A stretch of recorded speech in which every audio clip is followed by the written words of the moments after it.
Boom. We are live. Yeah. So, um, how's everybody doing? It was a pretty hot day today. Not a great day to be outside. But,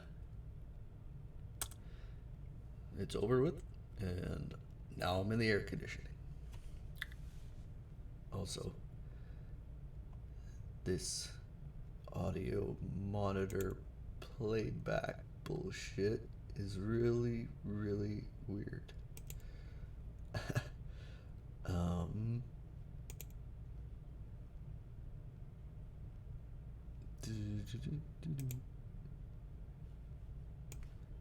okay,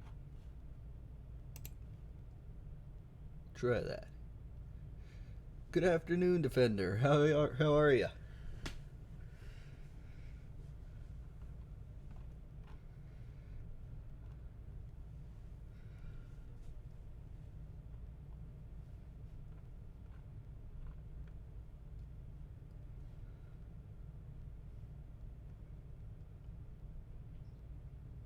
Oh yeah, I didn't get a holiday on Monday, but some people do. And now it is Krondor time. That is right.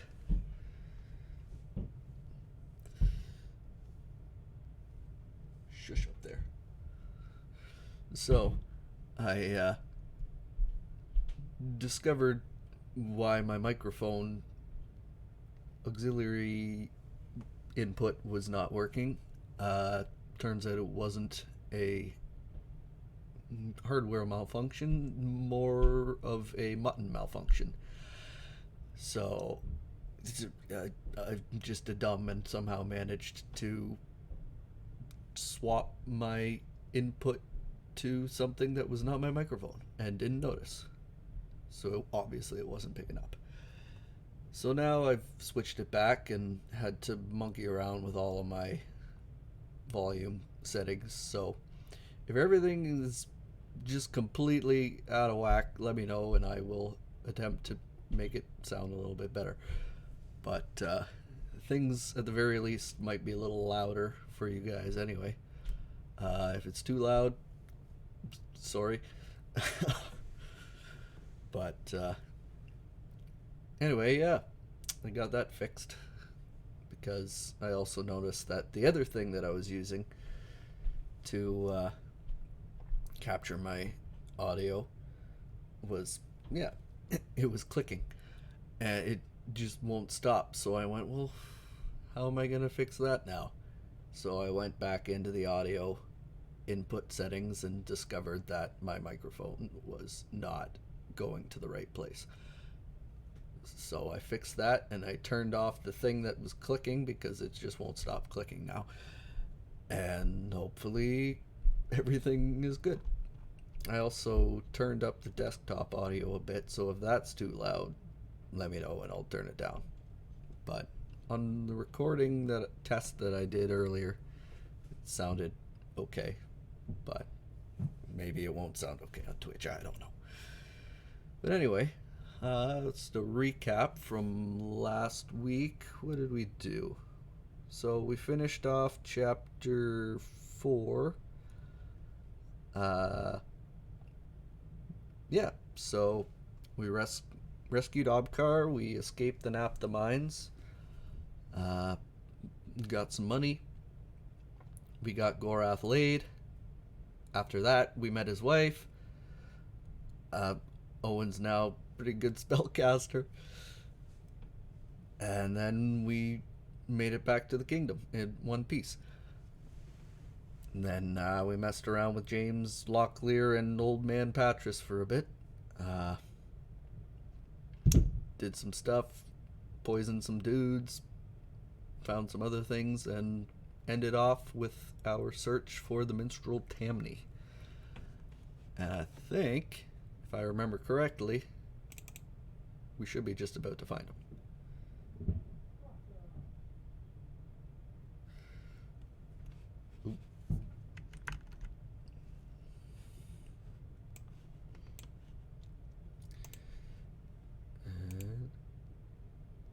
There we go.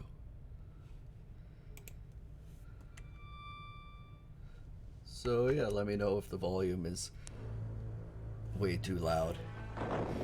And I can definitely turn it down. Looks like it might be a little loud, isn't it?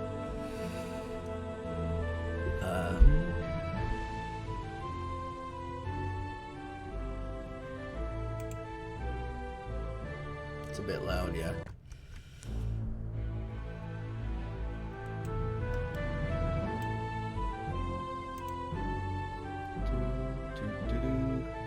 Yeah, true.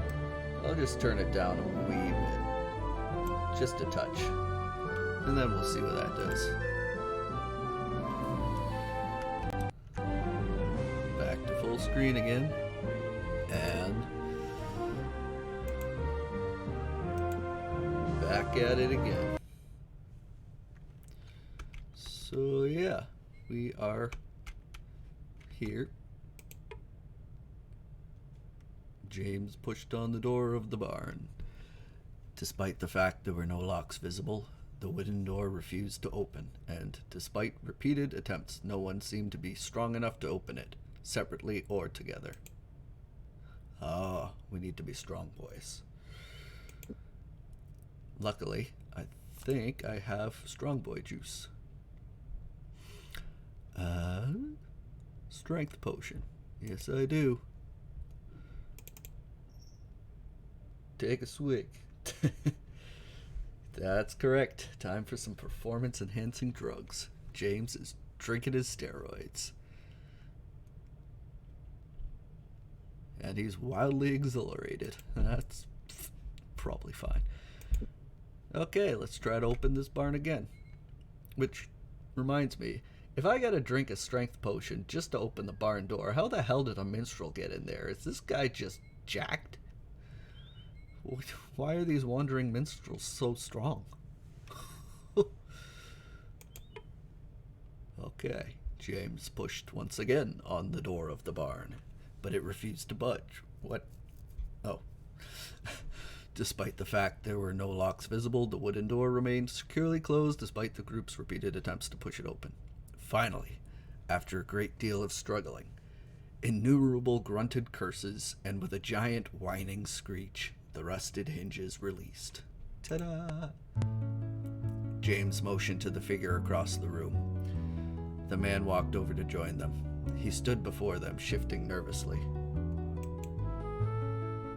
And there's Tammy the minstrel. I didn't expect to see... I didn't think anyone would... come after ya? Pah! I should have known it. You come a-prancing into northward, and with that little twanging box of yours, and you sing a blue streak about honor and glory, but when it comes down to it, you ain't got the picture. Instead, you got this yellow streak. You never stand and eyeball your problems face to face. You let other folks run you around. One day, somebody's gonna run your life right off a cliff. I'm the one telling me to leave Northward, Warden. Me. That's Tammy the Minstrel's decision, not somebody else's. I'm making the decision to live. The Moradel done run you off, and they ain't even got here yet. They done a better job on you than any duke or baron you crossed swords with before. I'd not be in a castle with a coward like you anyway. That isn't fair. I'm a minstrel. What good would I be? I don't know how to use a sword. I don't know how to heal wounds or direct a battle. I'd just be in the way. What good would I be? I'm just one insignificant man. An insignificant man with a very fine hat. Not so insignificant, Tammy. Before I went to serve in Krondor, my father used to advise me, when you have earned your title, make sure your minstrel is well paid. I hadn't a clue what that meant until I saw the battles at Armengar and High Castle and Sethanon and others since. When men sit and listen to songs about great battles, they remember men like themselves have faced terrible dangers and emerged alive, and that gives them hope. Sometimes that's the only thing that an army needs. But why do they all have to depend on me? Why did fate arrange it that I was the minstrel who happened to be at North Warden? We aren't going to force you to go, Tamny. It's your life, your decision. If you choose to leave, that's your own business. Could I request a favor of you before I make a final decision? Anything, if it will set your feet back on the road to North Warden. There is a cave not too far from here that is known as the Diviner's Halls. Within there are several small stones, called pattern stones by geomancers, which can foretell a man's future. If you return with one, I will make my decision. We've actually already been there. Geomancy? Should have figured you'd go in for that hosm-posm. Just another way for something else to make your hard decision for you. Quiet, Patras. We will see what we can do, Tamny. Well, I've already got the rocks, so... James motioned to the figure across the room. The man walked over to join them. He stood before them, eyebrows arched inquisitively. Did you go to the Diviner's Halls? Did you bring back a pattern stone? Don't get yourself into a tiz, Tamny. We got your silly rocks. Now you walking back to North Woodern, or we'll be dragging ya. I will walk back myself, after I've studied the rock. Tell Baron Gabbett that I will be there soon. I think he will be rather more relieved than you might imagine. Oh, and why is that? Before I was off from the castle, I had it in mind I wasn't to leave until I had at least made some provisions that I could survive. Even assuming I slipped out of the castle without notice, there was still the issue of how I would pay my way until I reached a safe haven. So, after a bit of investigation, I found the treasury. It was being guarded by a fellow by the name of Corby, a fellow who's traced with a certain girl by the name of Thea I have had the vicarious pleasure of orchestrating over the past several months. Once I had convinced him that she was awaiting him, it was a simple matter of slipping inside and grabbing up a pouch. Not as if the Baron's missed a few golden sovereigns. I think he's involved with other things at the moment. Exactly as I was thinking. But it seems that what I picked up in the dark was worth rather more than a few dozen sovereigns. Several hundreds more. Once I realized what I'd done, I became terrified of going back. I could see why, but when the Baron told us to come and get you, he made no mention of missing money. It's entirely possible that no one had noticed the missing funds as yet. You can take them back to him. I can't. Even if I return them, the Baron will be aware that Corby left his post open for me to plunder. Though I can't say I've behaved much like a friend to him, I don't wish to betray him twice with the same crime. Actually, I have something of an admission to make. He is the reason why I asked you to retrieve the geomancy stones for me. They aren't worth much, even to a gems dealer, but they can be used to make an attractive stone for a wedding band. For Corby, of course. So you've been considering returning all this time, but you wanted to wait until you could cover all possibilities. All but one. I was wondering if you would take the pouch of diamonds and hold on to it until after the battle was over. This way, no one gets hurt, and we can all do what we need to do. Tell them you took them off a dead nighthawk or something. When you go back to the castle, it's a possibility they will search you, since your behavior has been a little odd. I'll take the diamonds, but I'll worry about how I will tell him later. My only concern is that you return immediately. We have other things we need to be doing for Duke Martin. Done. I'll see you all back at the castle.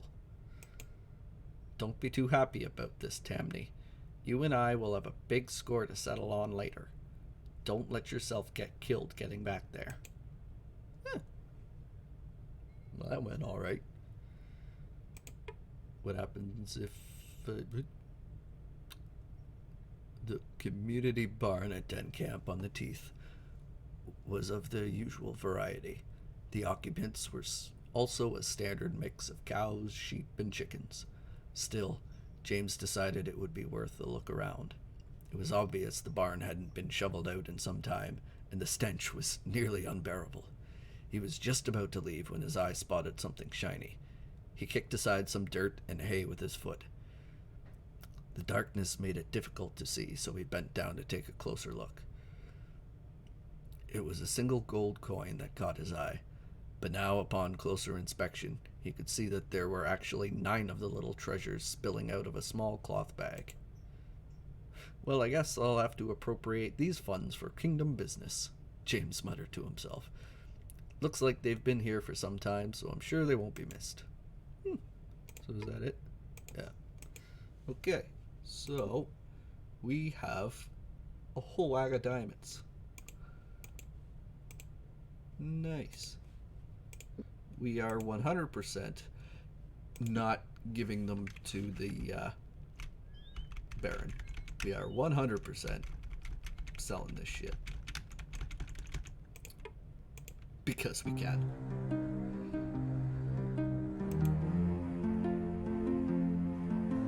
Also because we need the money.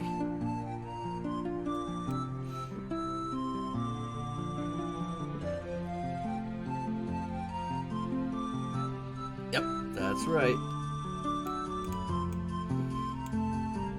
1,425 gold sovereigns.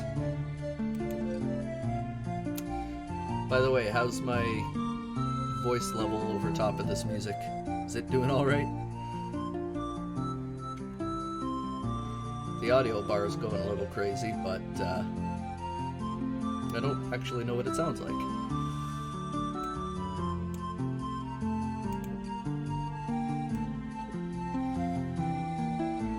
Still a bit high. Just like my bank account. Look at all those numbers.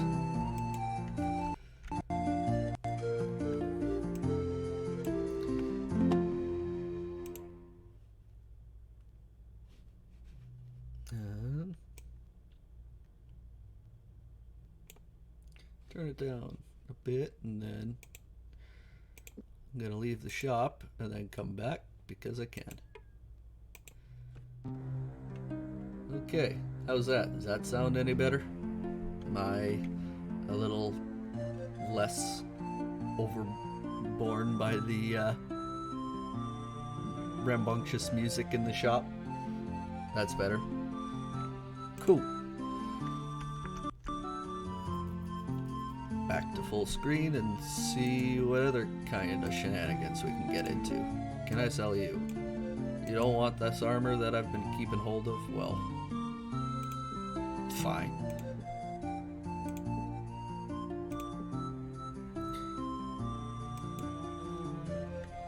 Wait a minute. I should probably stock up on stuff. Denon's Delusions, but I don't need that anymore.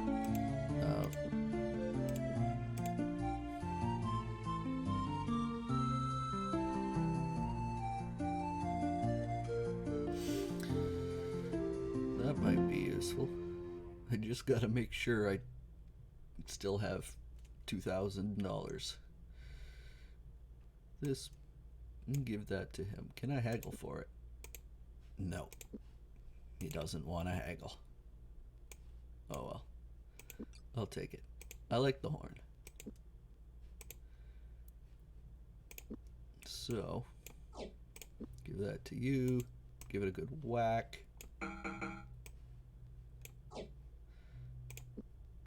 And everybody's doing A-okay.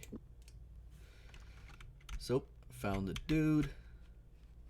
How much food do I have? Oh, a lot. So now I guess I just gotta go back to our friend Duke Merton. See how he's doing. This way. And first I'm gonna take a little nap. It's a long trip apparently. What the hell? Oh. I didn't see that coming.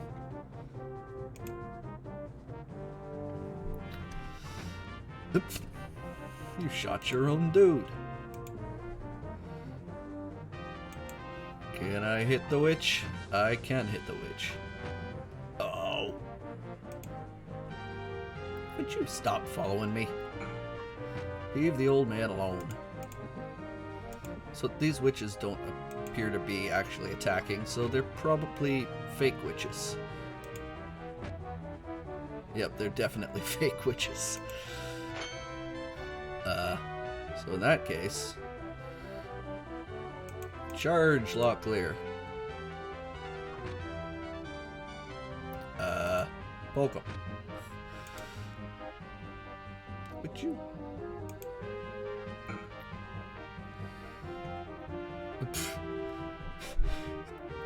That dude's just like, no, please, don't come near me, bro. I'm out of here. And he just leaves. I didn't even do anything to him, other than I think I shot him once. He just books it. Cool. Now we just take care of these witches. And I hope this works. I don't remember if it does. Yep. I love it when I have fake witches, because they can be a real pain in the ass. There we go. Locklear is all better. Yeah. Nice. Not the middle of the night, guys. What are you thinking? Yeah, there are some witches that they just kind of are there. They don't do anything. Yeah, no. Usually, if they do cast, or if they are the spell casting variety, you'll know pretty quick. But if after a few turns they haven't actually done anything, then it turns out that they just don't. And I've looked online, and yeah, there are some combats where the spellcasters, for whatever reason, don't actually cast spells. They just move around the map being stupid. Especially the witches. Food.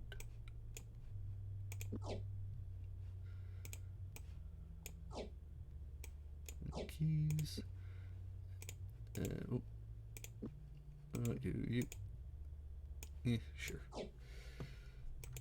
Yeah, there's a couple other fights like that where you're like, uh-oh, there's like 2 or 3 spellcasters here, and then they don't cast any spells, and I think it's usually the witches. They're just there being one extra thing to attack.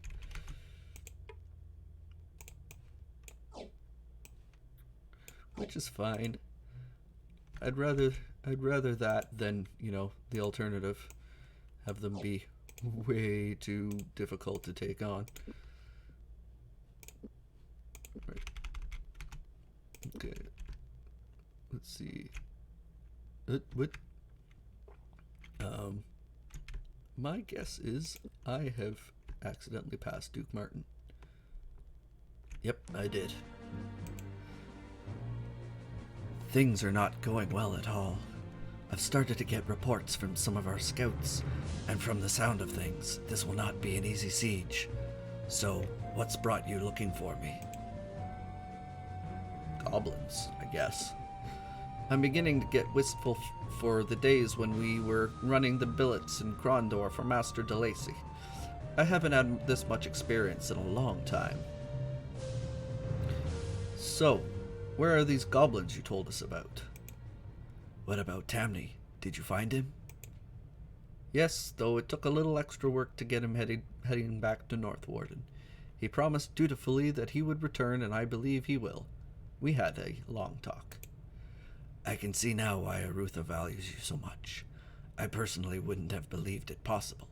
But, as things stand, we still have a long road to hoe, as they say. Do they really say that?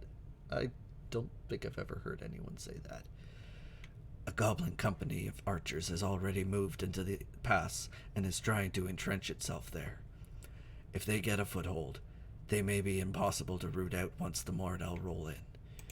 We need to find out what their deployment is going to be when the battle begins. Okay, so we grab their leader and give him the hot poker treatment in the dungeon under North Warden. Tell us where to find him and he's yours. No good. As soon as they discover he's missing, they'll change their tactics. No, what I need is the big plan, and I'll be willing to bet that it's still in Raglan. How many scouts has the Baron lent you? I have about 20 men out at the moment. Why? Then you won't miss the three of us much. We're going to Raglan, and we'll find a way to get that plan for you.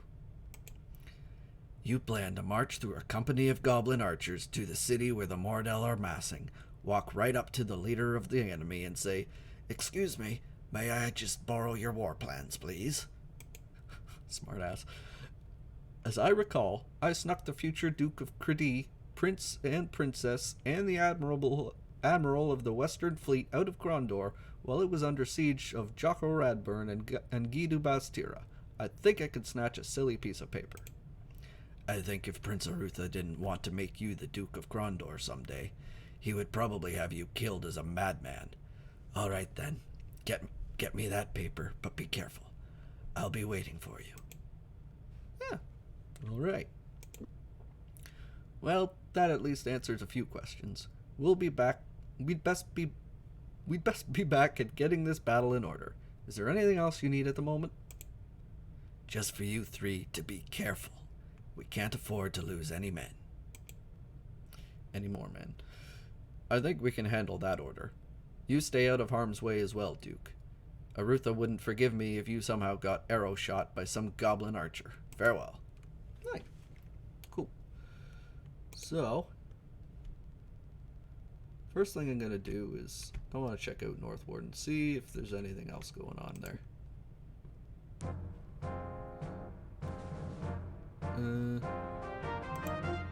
Like a shop where I can sell some armor. There we go.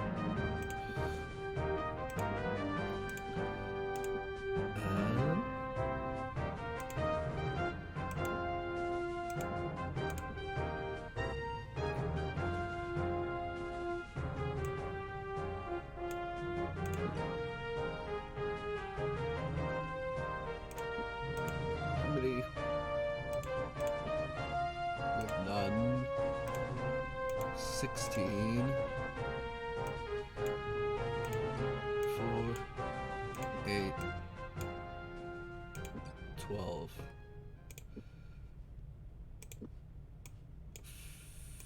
4. 8. 12. That should be alright. Okay. Oh, wait. I forgot to talk to this guy. We found Tamniet, as you requested. He has told us he will be returning here as quickly as possible. I appreciate your efforts, but I have other matters that concern me at the moment. I still do not like the look of this battle. Is there anything you need from me? Actually, well, no. When I first saw you, it occurred to me to ask you something, but whatever it was has utterly slipped my mind at the moment. Will it bother you if I come and ask you about it later? We have a few things we need to be attending to elsewhere. Go on then. I have a few things to do myself. You are most gracious. Thanks and farewell. Okay, bye. Alright, let's go chat with some goblins.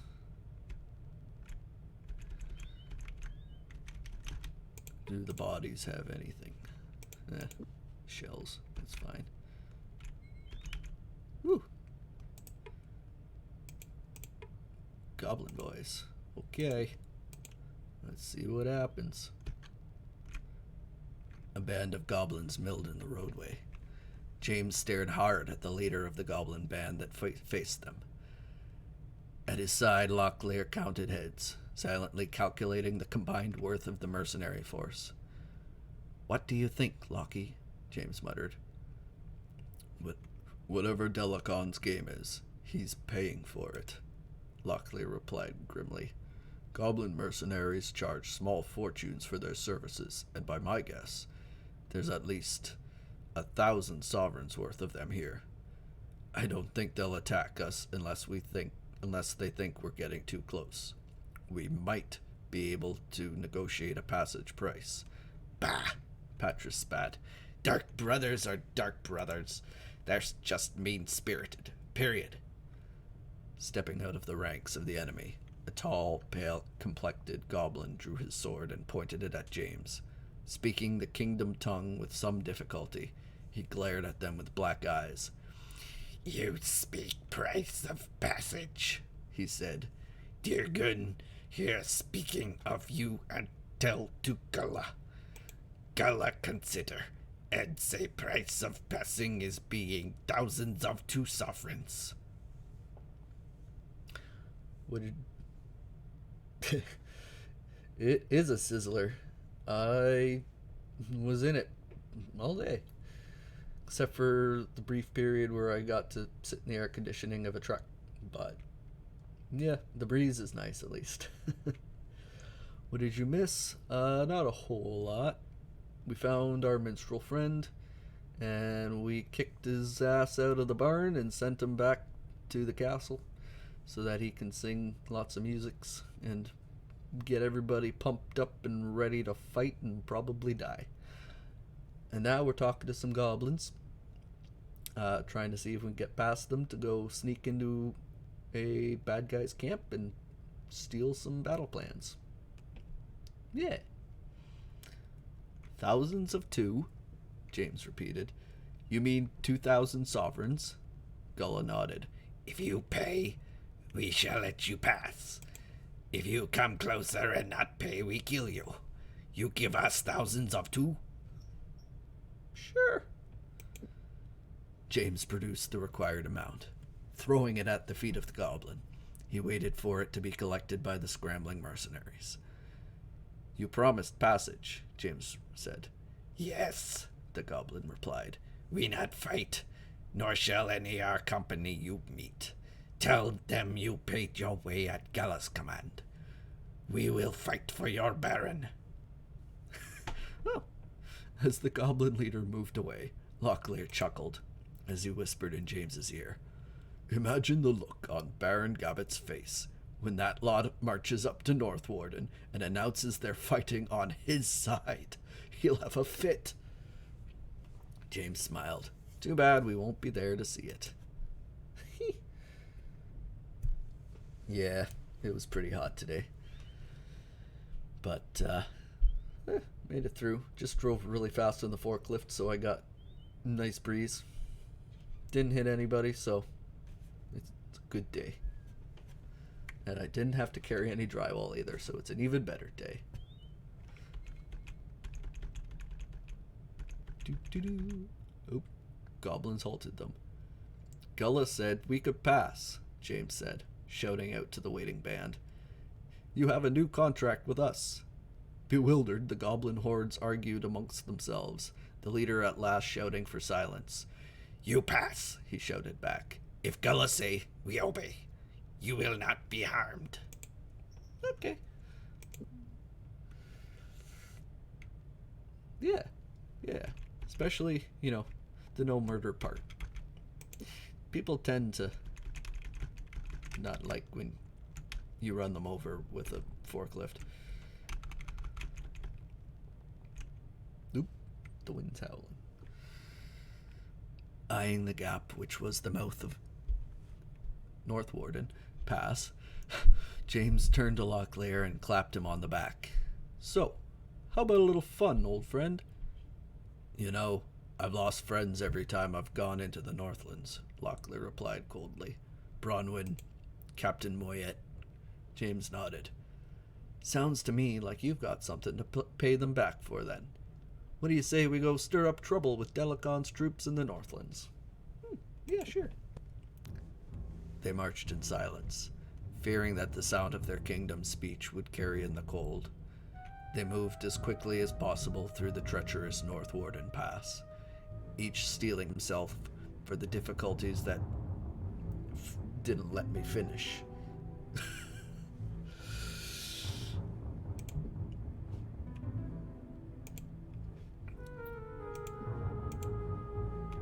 I guess I was reading it too dramatically and the game didn't like that. So, anyway, we're here, we gotta get to here. And, we gotta steal some shit. Ooh. Oh no, the drama. Ooh, stuff. I like stuff.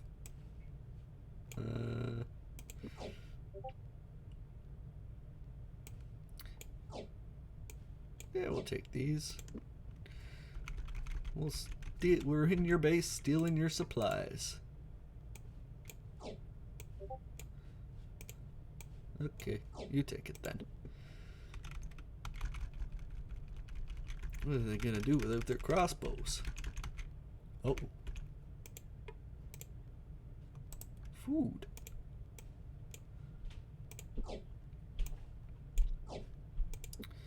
I also saw a thing that I didn't really like too much out of the corner of my eye.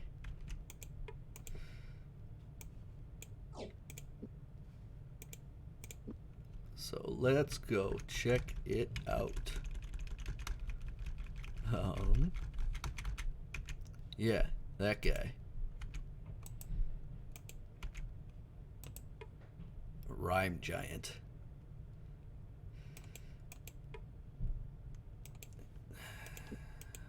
Big old Hagrids. Except these ones are blue. I don't know why. Ooh, there's more. Leroy Jenkins.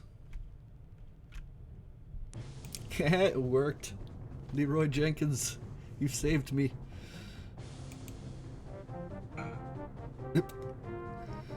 Let's go, boys.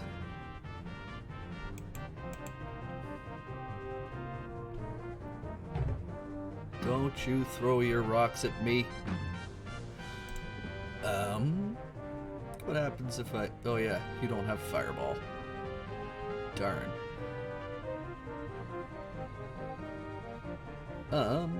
What should I do? What does that do again? Oh, right. That's fine. Oop. I thought I had the other one. Yeah. Zap him. That didn't work.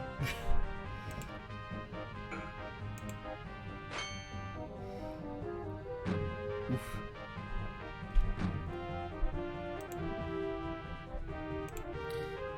Okay. Probably shouldn't do full power because this guy's not full health.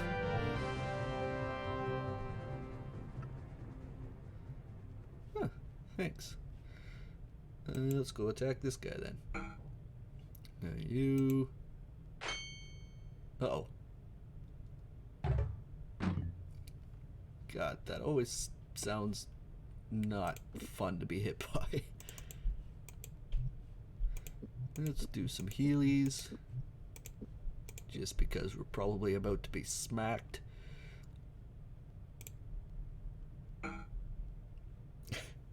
Yeah, they're probably made of hard rubber. They do make kind of a weird sound. Oof. Oop. You guys running away. You're giants. Well, miniature giants. Miniature giants that are supposedly like 16 feet tall. But I don't believe that for a second. These guys are like 9 feet tall tops. They are pretty strong though. Got him. Yeah. Big blue Hagrids down. Do they have good food? They do. Always gotta take the food just because you really never know when you're gonna be sleeping for 12 days in a row. Could happen.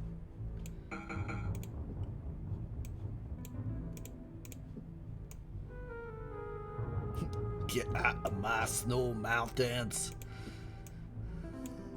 That's right.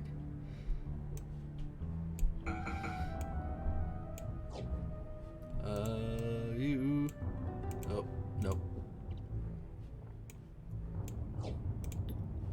You take that. Your stuff's still okay. So that's good. Huh. See what this guy's got. Ooh. He's got the get away from me powder. I do like the get away from me powder. Just got an obnoxious amount of food now.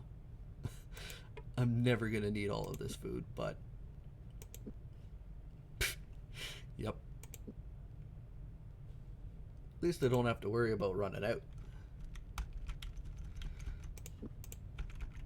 Okay, let's see where we go now.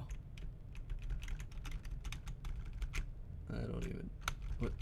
It's a witch. She's definitely not my wife.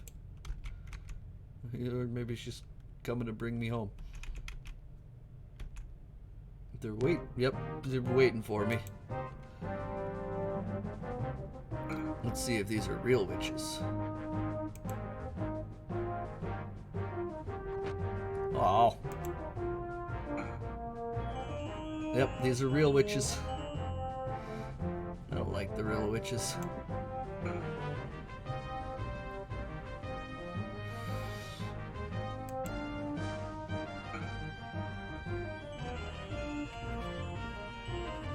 Is that how that works?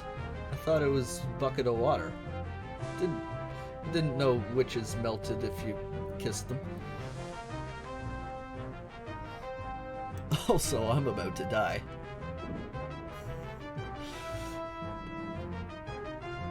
These are some really, really angry witches. Nope, that one threw a fireball at me and then just left. Maybe just their hearts. Yeah, maybe. One of them didn't like me though, she just took off running. Why'd you blind the guy you already froze? That was kind of a moot point. And I'm dead. That didn't work out quite the way I wanted it to.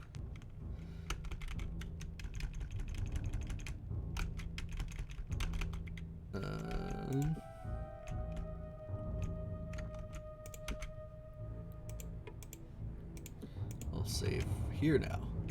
Yeah, they're still waiting for me. Can you... No, can't reach that one. Can barely even reach that one. What the hell?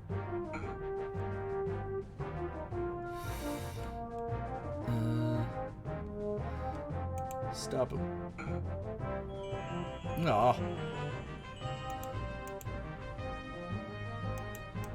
Once it... right. I do have... this.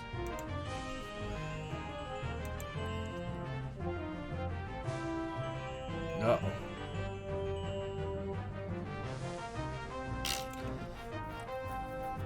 I think I'm gonna have to try a different tactic. I might have to try the giving them a kiss approach. See if that works.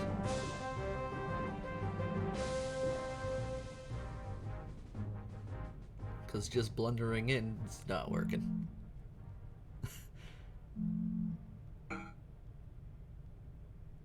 Unless they all decide to just run away. That might be nice. I don't think they're gonna run away. Nope, nope, this guy's coming in.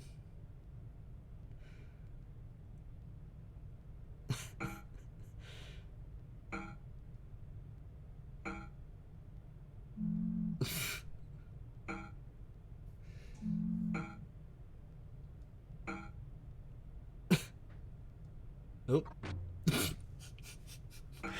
It was a valiant effort.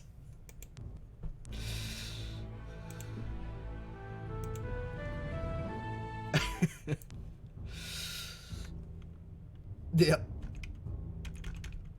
At that point, I just decided I'm just gonna let the computer take over. And, well, it was just fun to watch.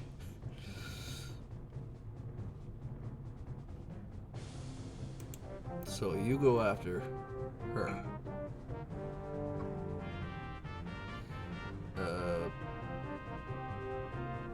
You need to be able to move a little bit further.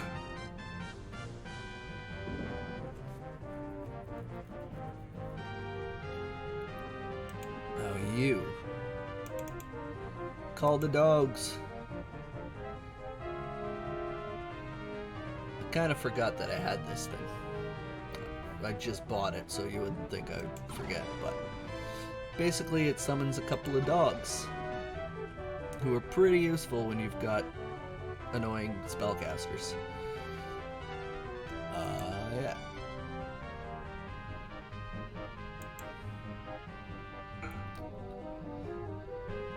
It's okay, they're probably fine. And then this annoying guy can get frozen. Hey! The puppy made a kill. Way to go, puppy.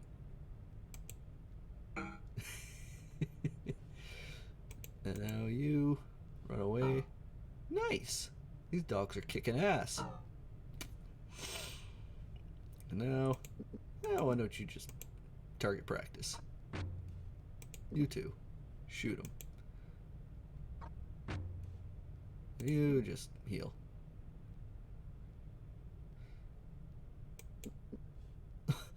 Now I can't hit him because I apparently can't shoot over the dog's head. Just everybody relax.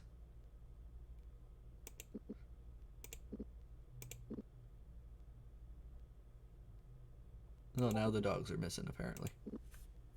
I think they're tired. Oh, there we go. And the dogs just want to run away and be free. That's the way you do it. You gotta make use of your stuff.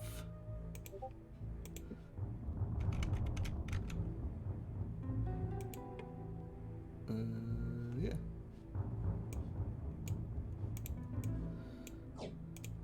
Everybody gets a crossbow.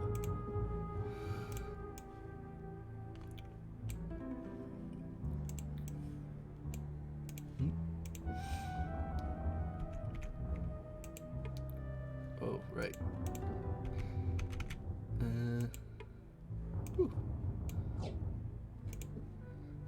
Some witch money.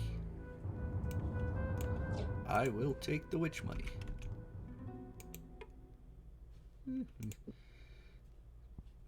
Now it's time for a nap. James. Nope, never mind. Not James. Patras. Okay, James, you're off the hook this time. Patras, you have way too many rations. What are you doing? Old man hogging all the food.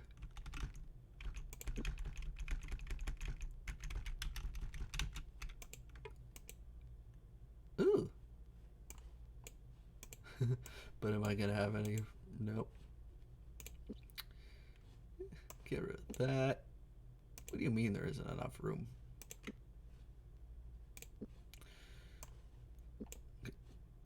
Shove that in there. Shove that in there. And then there is a method to my madness. You're going to find a place that deals exclusively in crossbows.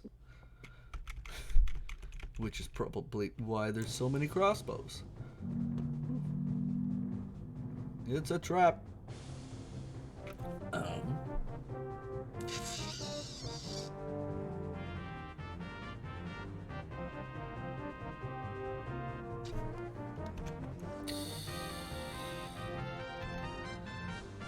Push that.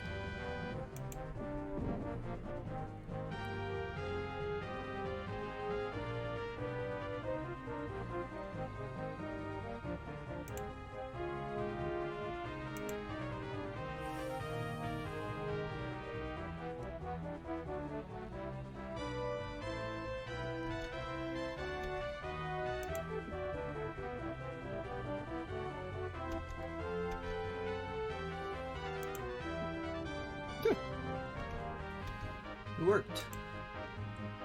Nice. There's a catapult. What are you doing here? Locklear gaped in wonderment at the heavy wooden catapult. They walked around the weapon and studied it from every angle, spending extra time looking at the firing and triggering mechanisms. On the whole, it appeared to be in good condition. though one of the torsion gears had broken. Moradel must have built this toad-throwing toy to annoy the Baron. They'd never get it up past the pass 4 old Grump Bucket shot him down. Perhaps, but it's of no use to them now unless someone fixed it in order to lob stones at Raglan. Now that's peculiar, now that you mention it. Tell me, Lockie, if you were just going to leave something like this lying around in a field, even if you didn't have it working, would you leave it pointed at your house? I wouldn't. What are you getting at? The only reason the thing won't function is because one of the torsion gears is broken. Not something all that complicated to fix. Now suppose the gear didn't break of its own accord. Gorath told me that many of the Moradel clans had reservations about fighting under the old battle colors of Myrmidamus. Now, if you were one of those clans and wanted a backup plan just in case you wanted to back out of the strike, it would simply be a matter of installing a replacement gear and pulling the release lever. It even has a payload in the basket. Of course, assuming we could find the part ourselves, we could stir up some trouble. Maybe find a way to get to the plans Duke Martin needs in the confusion.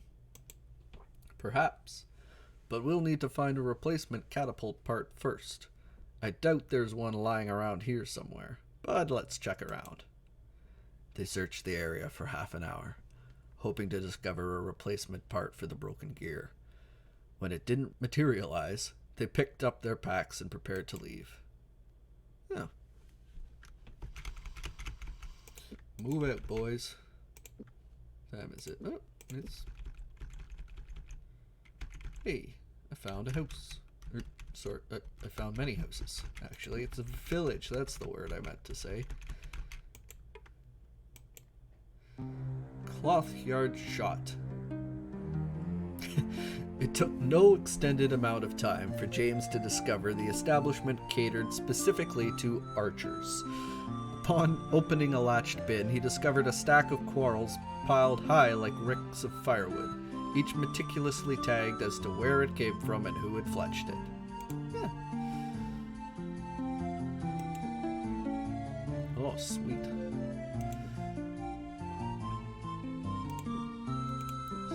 So, in that case,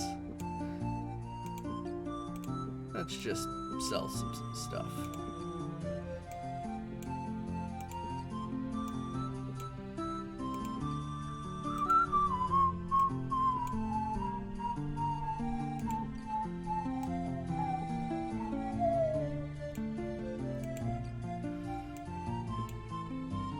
Nice. Now,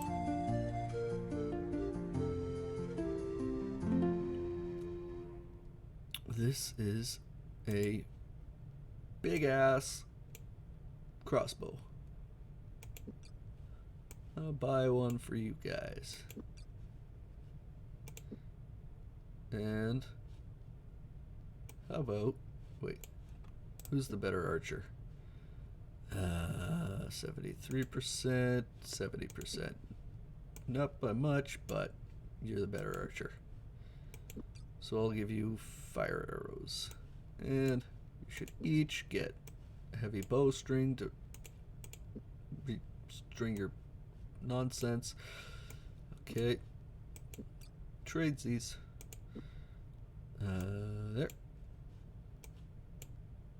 What? Oh, that's a heavy crossbow. Oh well. And heavy bowstring. Heavy bowstring to you.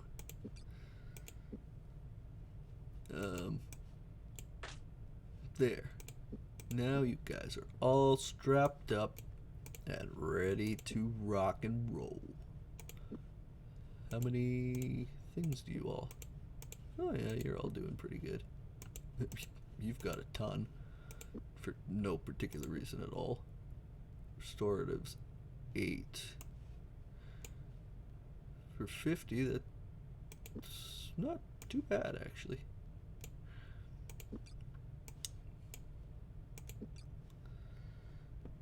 All strapped up. Yes, ma'am.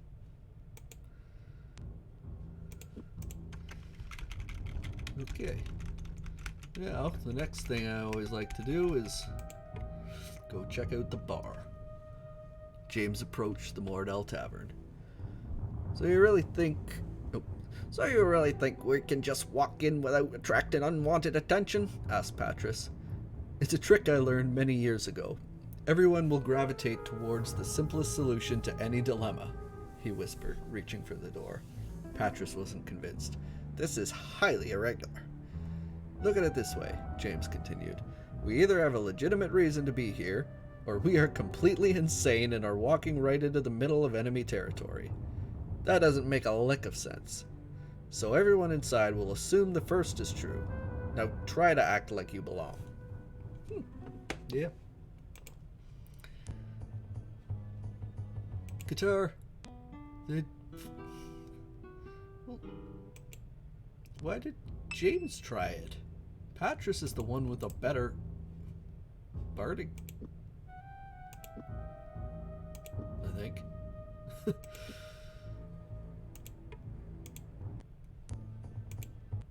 No. I guess they're not gonna let me play.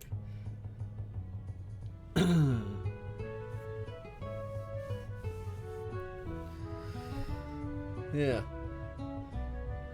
Usually Patris is the one to take control of the loot, but James is doing it now. Don't know why. James approached a Mordell. He eyed them suspiciously, then shrugged. Though he spoke to them in the kingdom tongue, his speech was broken and somewhat slurred. You've been hired by Nerub's brother. What's his name again? Nagel? Asked the Mordell. James nodded his head. Yes, we are mercenaries from Quiche. Just arrived. What news have you of the thrust south? The Mordell lowered his head, then whispered. They say Captain Krondor has got final orders for the move against Northwarden. Beyond that, I ain't got the faintest what's going on. Resigning himself to the fact that the Mordell had nothing more of value to tell them, James remained for a short while to listen, not wanting to attract undue attention to themselves. At last, he excused himself from the table. All right, what does this guy say? The Mordell approached them. Apparently satisfied with their story about being mercenaries from Quiche, the Mordell told them that he was a trader who made frequent stops to several of the towns located near the border between the kingdom and the Northlands, explaining his command of their language. What can you tell us of the push south? Asked James. Word has it that Captain Krondor received his final orders for the move against Northwarden. Futile. With our numbers, we have no hope of surviving the march to it, and then breaching the walls. This kingdom baron will crush us utterly unless the engineer has come up with something. Trying not to be too interested, James prodded the Mordell further. Segerson? The Mordell stared at them strangely. I had heard he was killed in a Quisian battle near Palanque. I wouldn't know, James recovered casually. I've not been on foot for 8 years or more. I've been working in a press gang. The Mordell replied. Well, it's all a moot point at the moment anyway.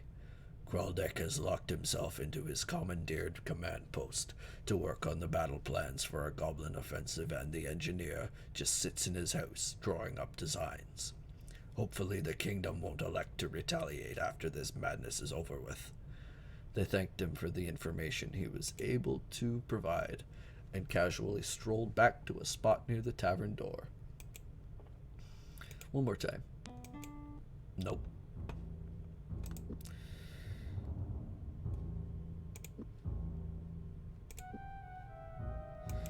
Oh well. That's sweet. A strange old elf answered the door. He glared at Patris suspiciously with upraised eyebrows. Yes? Did Aaron the minstrel send you to sing for me? Sure, Well, come in then, he said, ushering them all inside. I am very busy, but I work much better with music playing. Helps me think. And what manner of work do you do? Asked Patris. The Mordell scowled. You here to sing or ask questions? There's a lute over in the corner. Use it. As Patris picked up the lute and began to play, he was amazed by the huge assortment of gears, pulleys, springs, and other equipment that was scattered around the house. The Mordell was obviously some sort of engineer. "What is all this stuff?" whispered Locklear. "I cannot be sure, but I recall stories of a Mordell weapon maker whose ideas and plans were sometimes too inspired, even for Delicon. He was known to be a bit of a musician, though not a good one, and he used to demand musicians play for him while he worked. Only they couldn't play better than he, or..." Stop that racket! This isn't music you play. I could make better music dropping that instrument down a flight of stairs. Get out of my house. Okay. Not wanting to upset him any further, they agreed to leave. As they stepped out the door, Patris whispered, I try not to play my best, but playing poorly can sometimes be as difficult as playing well.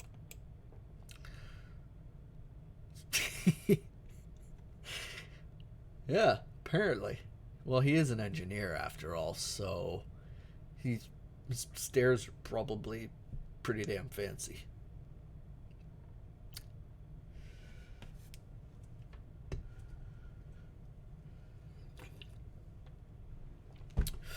So, apparently, Musical Stairs, the hot new game. It's like, have you ever seen those, what are they called? The ASDF movies? Those short little black and white stick figure clips. There's one that's like, hey, Billy, play the one about falling down the stairs. Sure thing, Johnny. And then the guy falls down the stairs and then lands on a piano. And then the other guy's like, I love it. Musical Stairs. But anyway, apparently Patris is too good of a musician. So we gotta figure out how to make him less good of a musician. So what do? We're gonna get him absolutely plastered. Good thing my man lives next to the bar.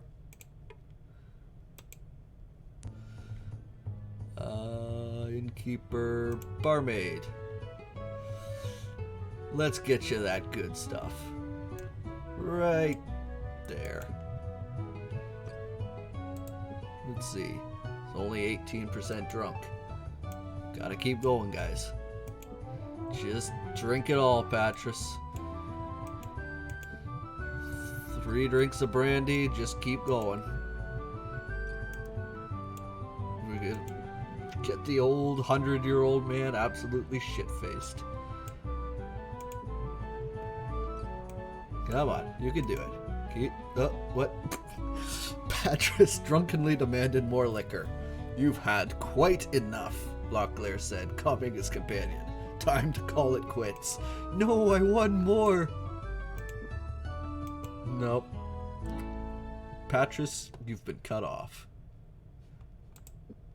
You are 100% drunk. And all of your skills are shit. Your barding's gone down to 20%, so we'll see if that works. Your melee accuracy is 10%, so you're just gonna wildly swing your stick around. So, yeah, let's see if I'm bad enough musician to make this guy like my music. Now that I'm absolutely sloshed. Strange old elf, yada yada, yes. Well, come in then, what manner of work, loot. Patris played poorly. Considering his condition, This was a pretty easy task. Fortunately, this is exactly what the old Moradel wanted to hear. He grumbled something about being able to play better, and this seemed to make him happy. Soon he was telling them all about his work. It's kind of strange. A guy who, he wants you to play for him, but he doesn't actually want you to play good sounding music. He just wants you to play music that he knows he could play better. So you just make sounds sound like you're swinging a bag of cats over your head. Apparently he likes the sound of that? Never mind, he's a Moradel. He probably enjoys that greatly. I'd take it back.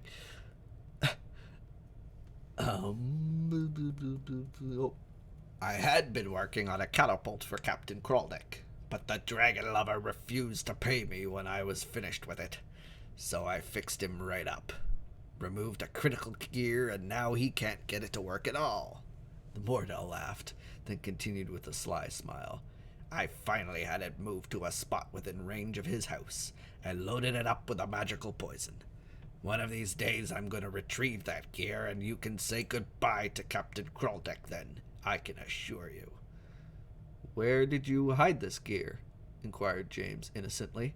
Hid it in a box by the bridge. Now shut up and let me concentrate. Despite the poor quality of the music being played, it seemed to have a soothing effect on the old Moradel.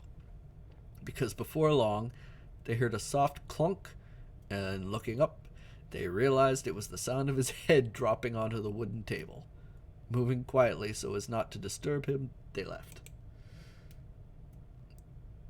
I'm not bagging cats, I'm just saying that the guy probably likes the sound. He's kind of an asshole.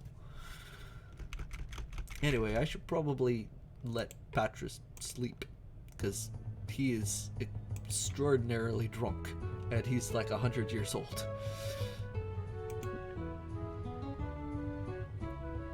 They prefer boxes. Yeah, true. Although my cat doesn't really climb into boxes. I used to try leaving various boxes around for her, and she just doesn't hide in things other than like anything that's soft, like blankets that she can kind of tunnel herself into. She likes to hide in there.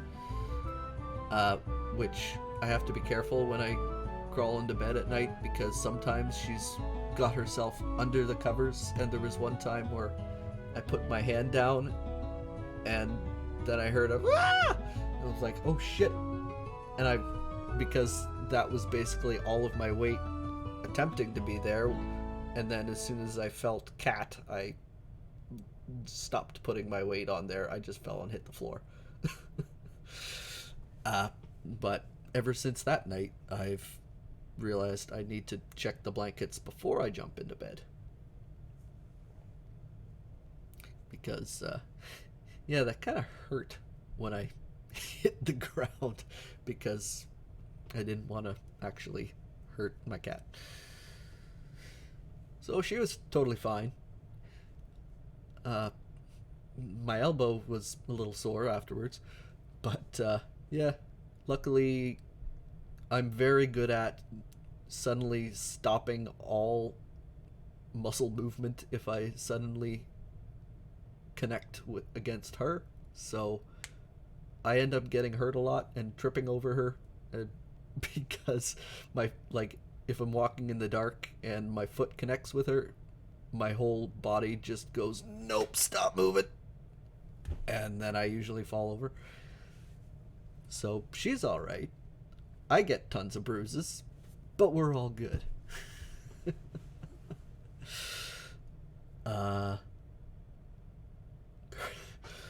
Maybe Ollie is a homeless kitty at heart. Just like the movie. You know? And now the song in the intro sequence is stuck in my head. Something, something, once upon a time, New York City. Oh yeah, right. We are letting Patras sleep. Once more.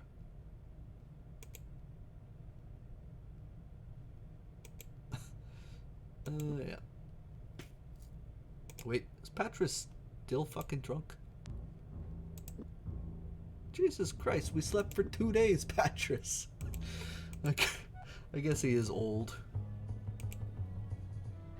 My boy's got a 3-day hangover. Poor old guy.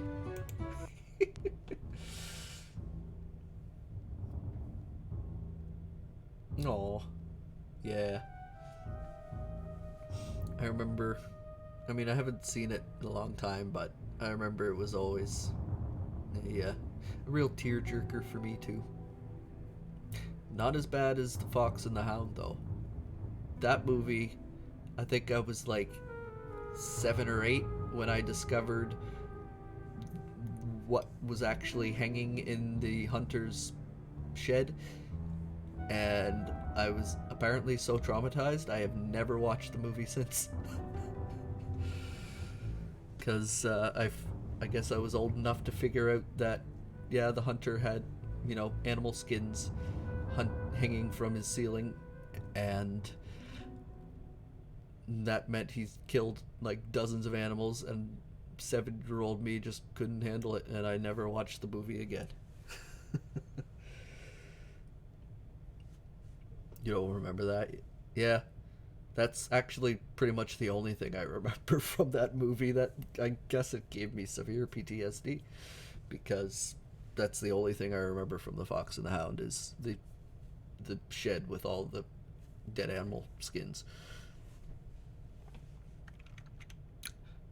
Oh, right. So now, where were we? We gotta go. Where am I going? West.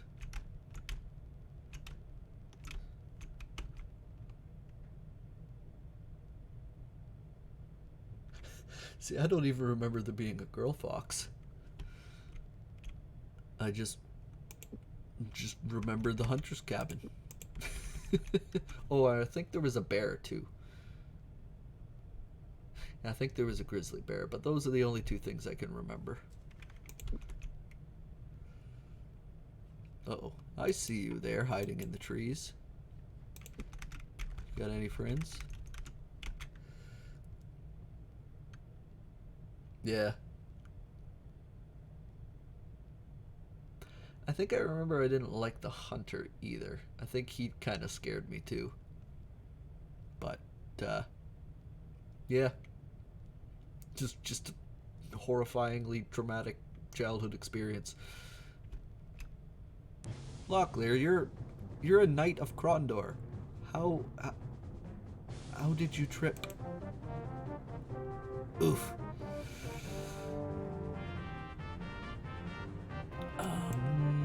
Get her. You try this.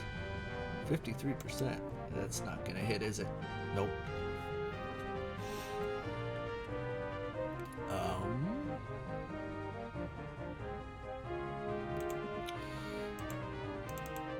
Yeah. Freeze that boy. Get her.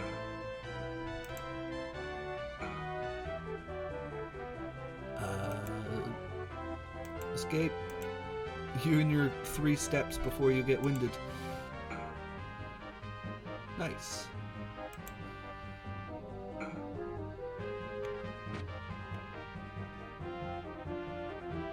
Gotta do some lurking, Defender. Alright. Thanks for joining. Catch you Thursday. Take care. What was I doing? Right. Poke this guy with a stick. You missed. Nice. Poke him with a stick. Ciao.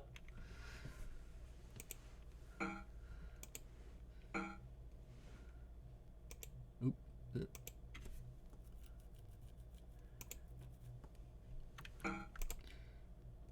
Everybody get him. Come on. There we go. And he's down. Nice. What do you got now? 74%.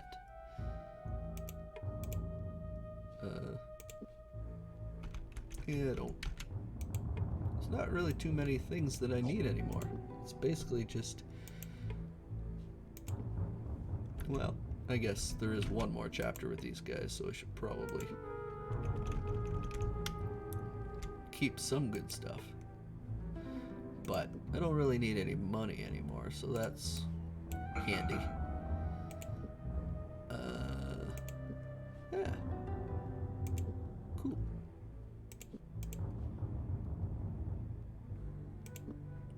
Which reminds me, yeah, I should probably go back real quick, I think. Was I able to remember? Cloth yard shot. Nope. Oh well. It's fine.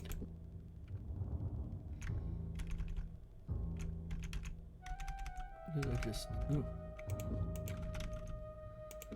These are the things we're looking for. I gotta be careful though. Because you never know when stuff's gonna explode. That one didn't explode. That's good. Oh, this one's gonna explode. Maybe. Whew. Nice, we found the gear. Might as well take that too.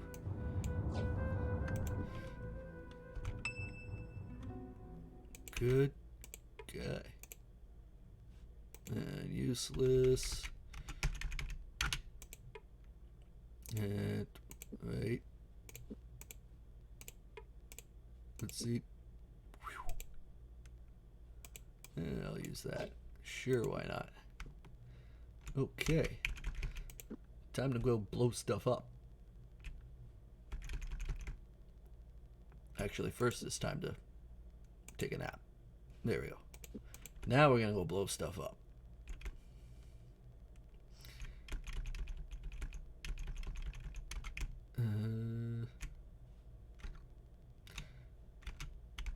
Wait a minute. I think I'm... Did I pass it? It's a giant ass catapult. How can you not see it? And... Oh, wait.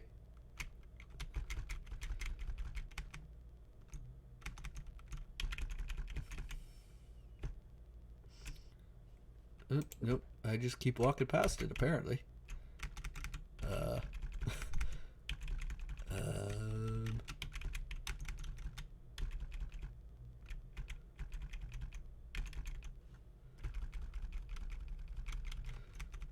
Catapult, where are you?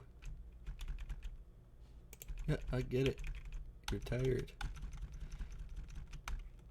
Okay. Yep. There.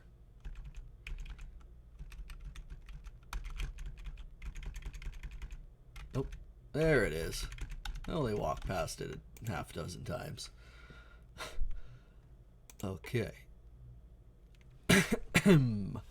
Locklear took a deep breath, holding the catapult part they had found in the box, and using some makeshift tools he kneeled before the machine and set to work. It took nearly 2 hours to install the part, and though Locklear wasn't positive the machine would work at all, he stepped back to admire his handiwork. "I'm not an engineer, but I think that should work," he said, motioning to the others to join him. Together they stood before the strange wooden creature, its one arm poised, ready to fling its special cargo into the sleepy Moradel town of Raglan. "Shall we give it a try?" "Yeah. Blow stuff up." Patras backed away from the catapult, wiping his forehead with the back of his hand. Locklear bent down to grab the wooden handle that would bring the monster to life. Yoink. I guess it's done? Oh! Wait.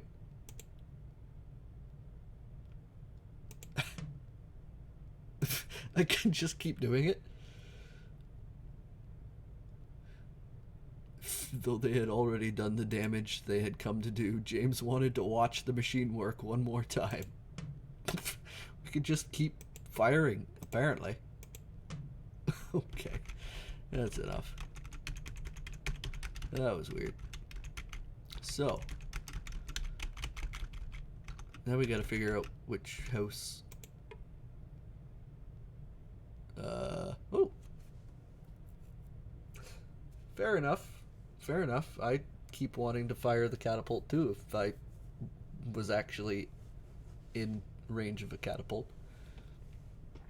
Oh. We found the house that we destroyed.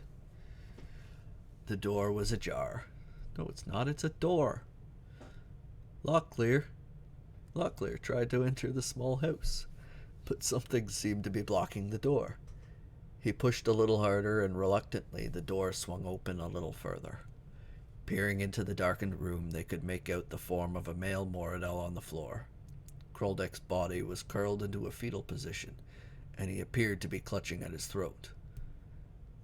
The engineer knew his business quite well, he said. That catapult load seems to have been very effective. Search the room, quickly. After several minutes of intense examination, Patras called out, I think I've found something. Behind a wooden writing desk in the corner was a sword of Lim's Kragma, a small pouch with 150 gold coins, and a set of company orders. This would put a kink in the Moradel attack plans. Nice. So, this is one of the strongest swords in the game. A shiver ran down Patras's spine. Though the weight and play of the sword were as he expected, there was a darkness about the blade that unsettled him. No matter how he turned it, light refused to reflect off its highly polished surface. So if you recall from... Not to kink shame.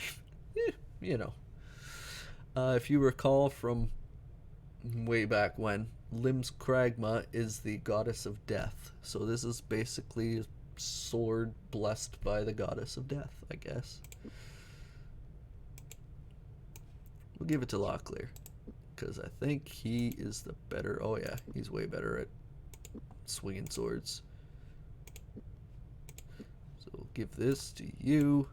What do you do? Accuracy, 10 plus skill, 36. Oop, nope. Click that. 15 plus skill. 29. I guess we'll give you to James. Sure.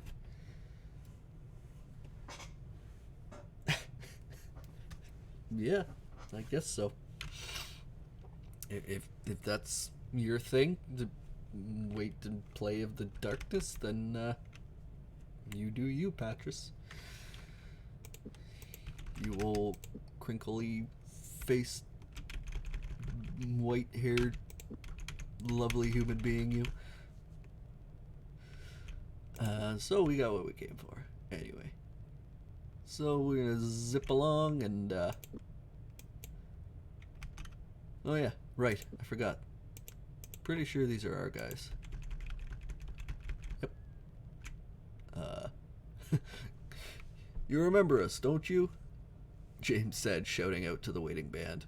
You have a new contract with us? We remember, the goblin leader replied. We shall be leaving for Northwarden soon. As asked, come through. You shall not be harmed. Thanks, fellas. Goblins again. Gullus said we could pass, James said, shouting out to the waiting band. You have a new contract with us. Bewilder, yeah, this is the same as before. Now, travel to Northwarden because we can.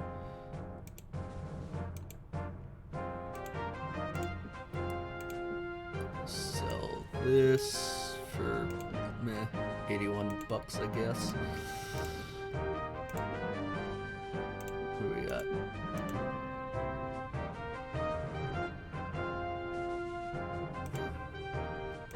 Let's see what this dude has to say. What? Okay, nothing apparently. This guy doesn't care.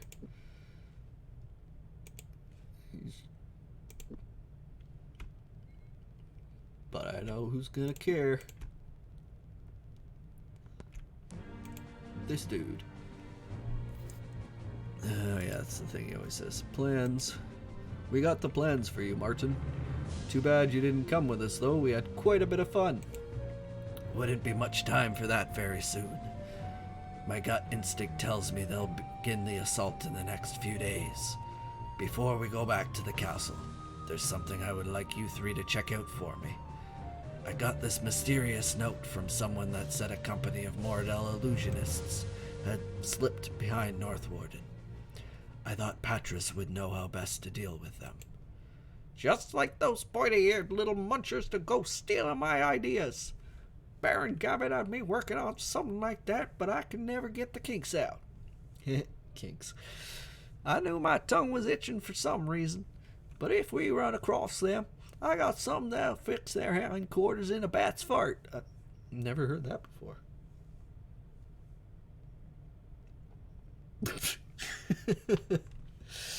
He was not saying anything important. He's just saying the same old shenanigans he always says.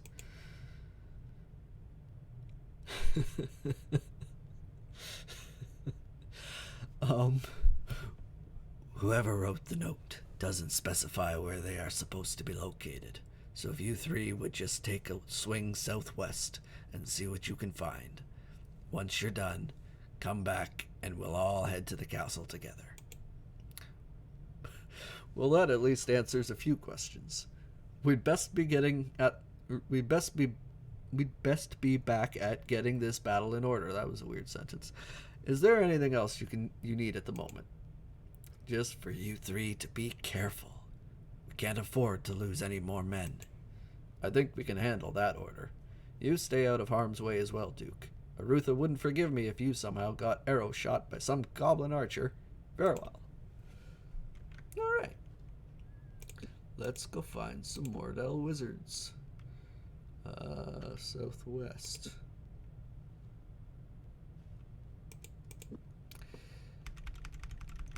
Pretty soon we're going to, spoiler alert, find the reason for the title of this stream. We are coming up at the end of the chapter.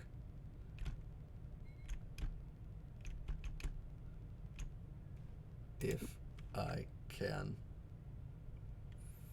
find them. Wait. There we go. I gotta go to the shop first. Because sell that. I want another. Oh, I don't have enough for that. Never mind. I came here for no reason at all. Oh.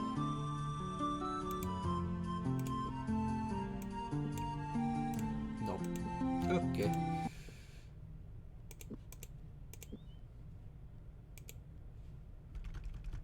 So,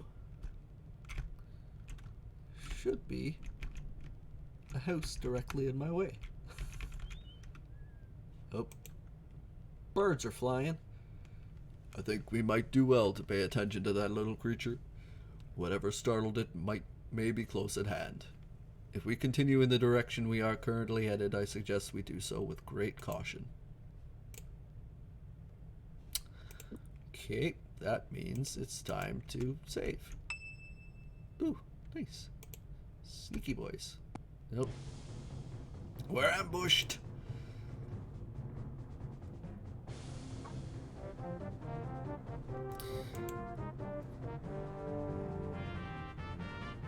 So far, nobody seems to be able to swing a sword. Rude. Got him. Hit him.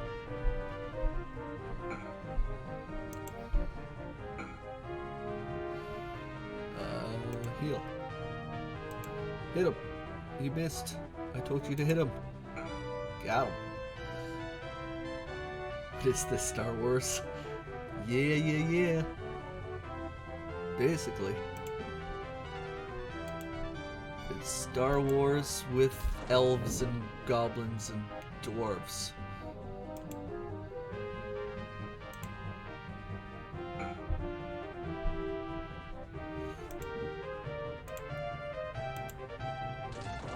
Basically the same thing. Nice. Lots of stuff that I don't need.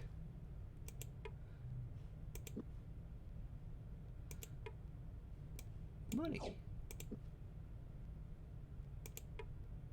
Food. It's spoiled. What are you doing?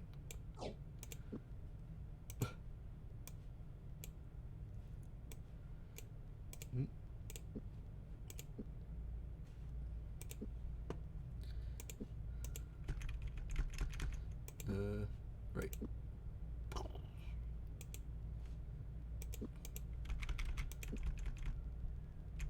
Ooh. Well, that kind of took me by surprise.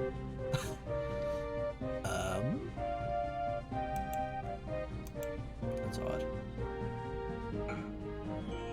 What?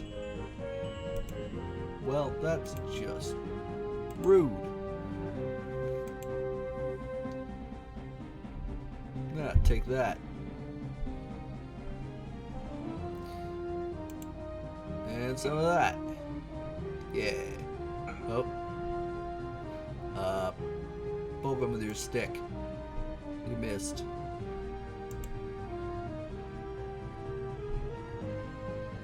Ooh, buddy, you shouldn't have run away, because now I can zap you.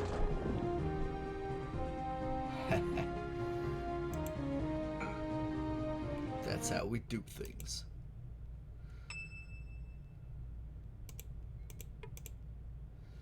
You got nothing useful. Ooh. How about you? You got nothing at all.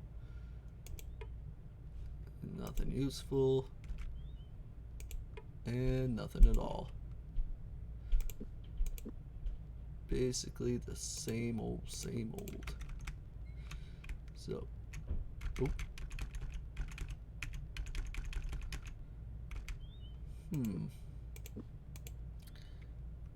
Suspicious house.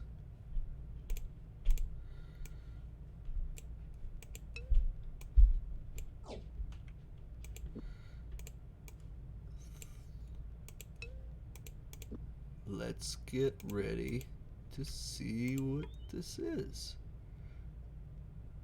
The front door was scratched heavily as though by swords. His own sword drawn, Locklear cautiously ventured inside. The weather-beaten exterior of the house was in better shape than the ransacked interior. What was left of a small wooden table and 2 chairs rested at odd splintered angles throughout the house. After a brief search, they turned up nothing of interest. They decided to leave. Did thieves do that? There would be no reason for them to tear the place up like that. No.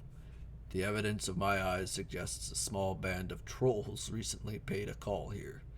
Probably killed the owner and his family too. I pray to Aesop they didn't find any women when they arrived.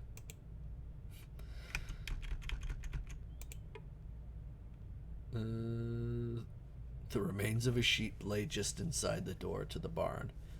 Its body a twisted, bloody mass of bone and wool. Patras stood open-mouthed, breathing heavily. It was obvious that the animal had been carved with a knife, and that the carver was after its meat. What disturbed him was the brutality with which the act had been carried out. Blood had splattered everywhere, and there were bits of dried meat on the walls and ceiling, probably flung there by the knife as it violently hacked in and out of the defenseless creature. The poor sheep! How dare they? Not the sheep, anything but the sheep. Other animals in the barn had met a similar fate. Locklear thought it strange how the sight of men killed in combat had no more effect than the scene laid out before him. Time to leave. So that was not the house I was looking for, apparently. Yep.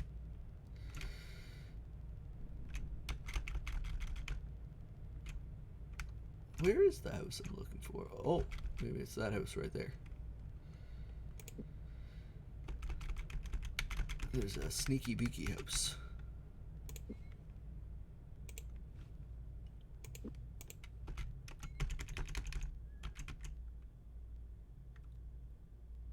Patras stopped.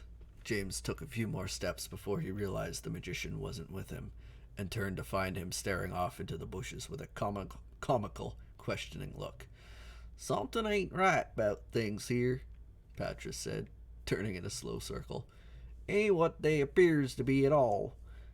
And if the thing ain't what it looks like, that means it's wearing some kind of mask." "What are you babbling on about?" Locklear asked. "The invisible magicians, you donkey," Patras shot back.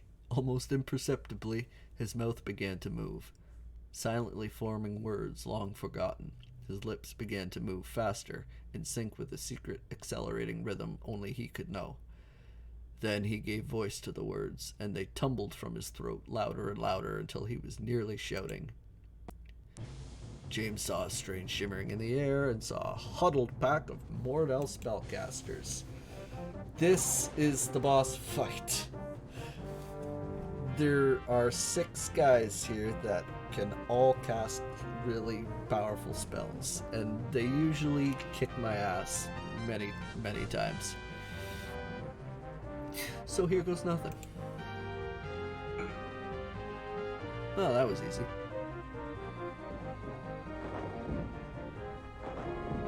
Look at this rugby team. Yeah, go Team Yellow.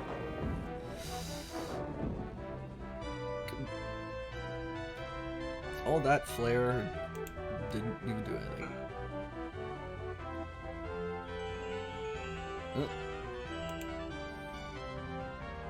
I'm actually getting really lucky with my hits. Patras is definitely gonna die, but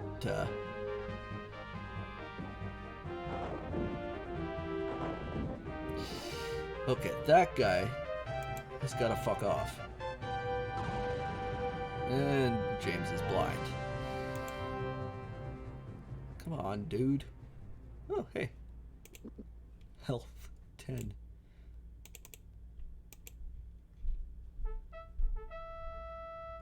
More doggos.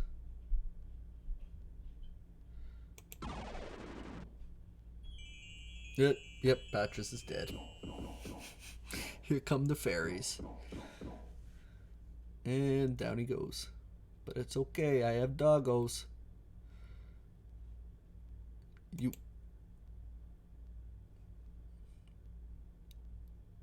Come on, guys. Ah, nice. God, there we go. 4 down.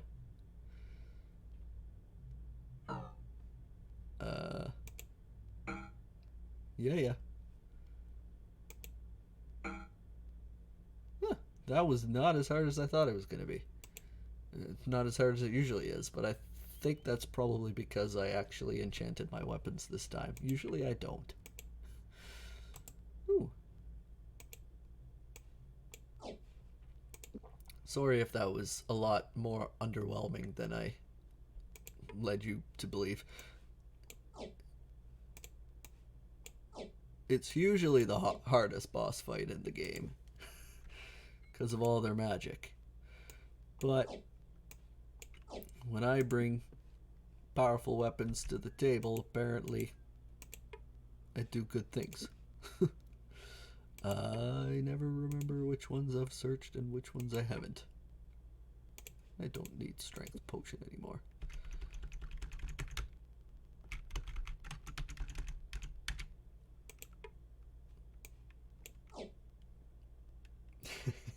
Yeah. When in doubt, throw dogs at them. Basically is the lesson to be learned from today.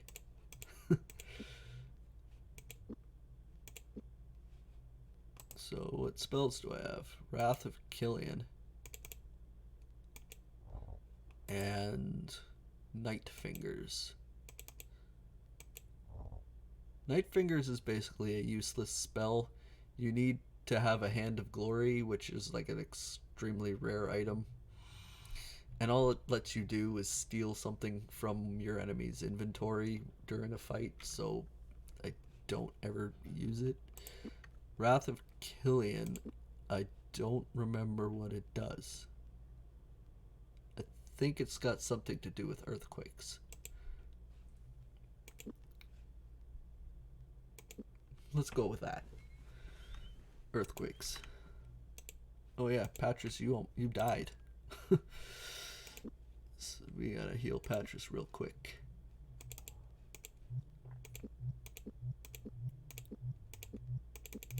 Drink the go-go juice. Oop. Also, what is this? I never freaking remember. Probably hurts other people, I guess. I don't know.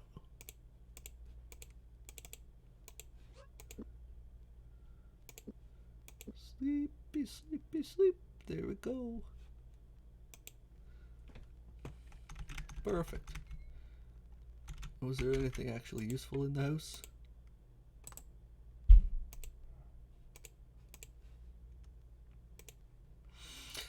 Not really.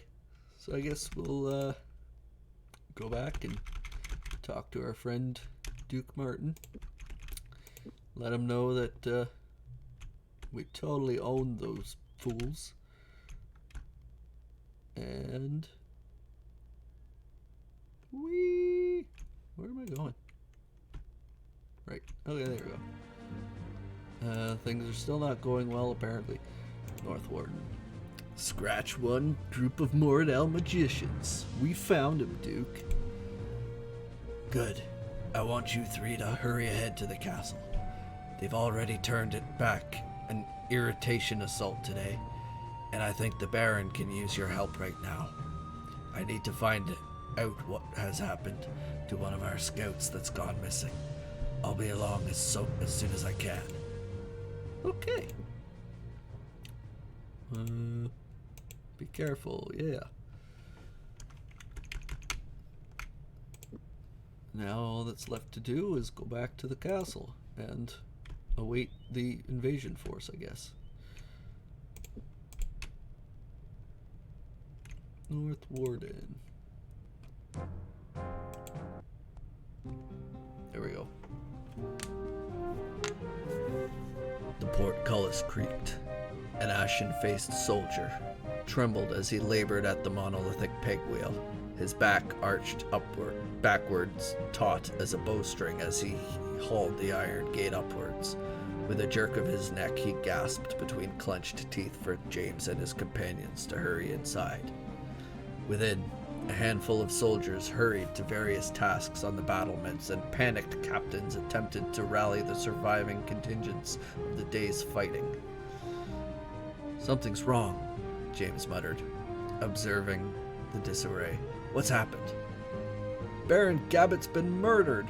That's what's happened. Uh-oh, a nearby soldier shouted, glancing up from where he worked feverishly at unplugging a keg of oil. We found a bloody nest of night hawks in our midst. They murdered the Baron's staff and 3 of the captains before we cornered them in a storeroom.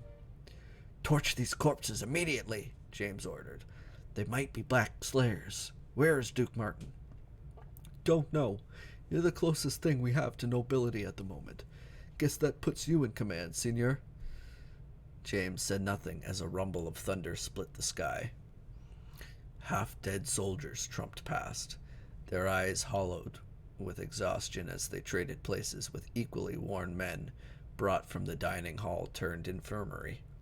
Few men still possessed clothing unstained by blood. Dour with the turn of events, James eyed the horizon for any attempt of help, or any sign of help. In all likelihood, the Moradel would attempt to breach the wall today, and there was little he could do about it. Nighthawk treachery had silenced their cannons, and too many men had fallen in 4 days of heavy fighting. "Attack!" a voice screamed in the stillness. "Attack! Men on the south face!" James cast a fuming curse into the sunrise. He might die, but he would send as many Moradel as he could reach into the halls of the Death Goddess before he would go down.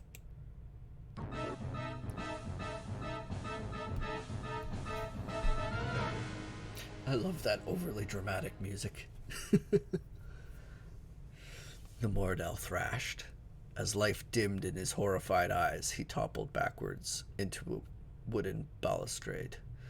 With an ear-splitting shriek, the railing sundered into flying splinters, tumbled after his flailing feet as he disappeared into nothingness. Almost too dazed to breathe, James bolted to the wall to sight his fallen opponent. A crumpled heap of armor lay far below, splashed in gore and a spreading stain of red. Close by, a grim-looking figure lowered his crossbow and tilted up his shaggy, dark head to favor the senior with a rare smile. "Arutha, the prince has come."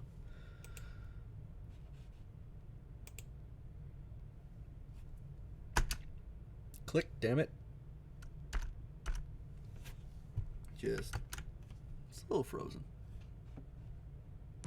There we go. I was beginning to think you were gonna miss all the fun.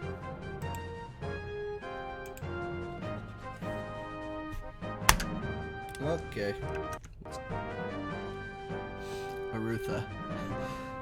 Delicon would think me impolite if I didn't attend his little party. Sorry, just gotta move stuff around here. How are the men? Very bad. Of the original garrison of 415 men, 227 are dead, 35 are mortally wounded, and the rest are afflicted with dysentery, or are too exhausted to wield a sword. Your arrival came none too soon. No discourtesy intended, Prince, but why did you wait so long in coming? We made all haste, nearly to the point of calamity. Your well-meaning messengers bumped into trouble and nearly didn't win themselves free. Consequently, we didn't receive your word until it was nearly too late for us to respond. We were greatly fortunate to arrive as soon as we did. The Moradel are in retreat? What few of them remain. By the accounts of my scouts, they think there may have been up to at least 6 companies in the hills. About that. Since they didn't have the decency to attack all at once, we couldn't tell. If our trackers are to be believed, 4 of those companies slipped out a week ago while the other 2 kept your forces pinned down. The rest apparently turned southwest. Sounds like they mean to strike at High Castle. Undoubtedly, since the Moradel leader has mimicked many of the moves that his predecessor Myrmendamus made, it stands to reason he may make many of the same mistakes. As a precaution, I split my forces and diverted half of them to High Castle. As soon as we are finished cleaning up here, I will take the rest of our companies to engage him there. Nice. Chapter 6. Betrayal. Pug concentrated on the storm. White caps curled on the face of the bitter sea as furious jags of lightning slashed down from a darkening sky. Far off, the wobbling sails of ships leapt in the troughs of gray waves, struggling desperately against the winds that threatened to shear them into ragged scraps. Fishermen and frenzied shipmasters busied themselves along Krondor's docks as they raced to batten down flapping hatches and prevent unsecured goods from pitching into the churning seas. Everywhere there were planks and hammers and ropes, but among the workers not a soul dared utter a word.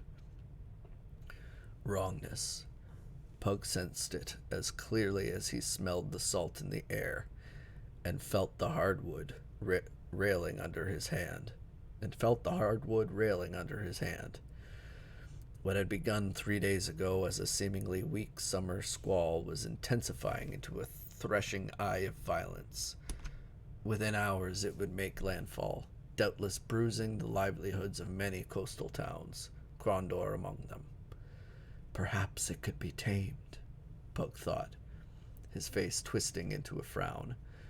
More of a lesser path affair, but it should be simple enough.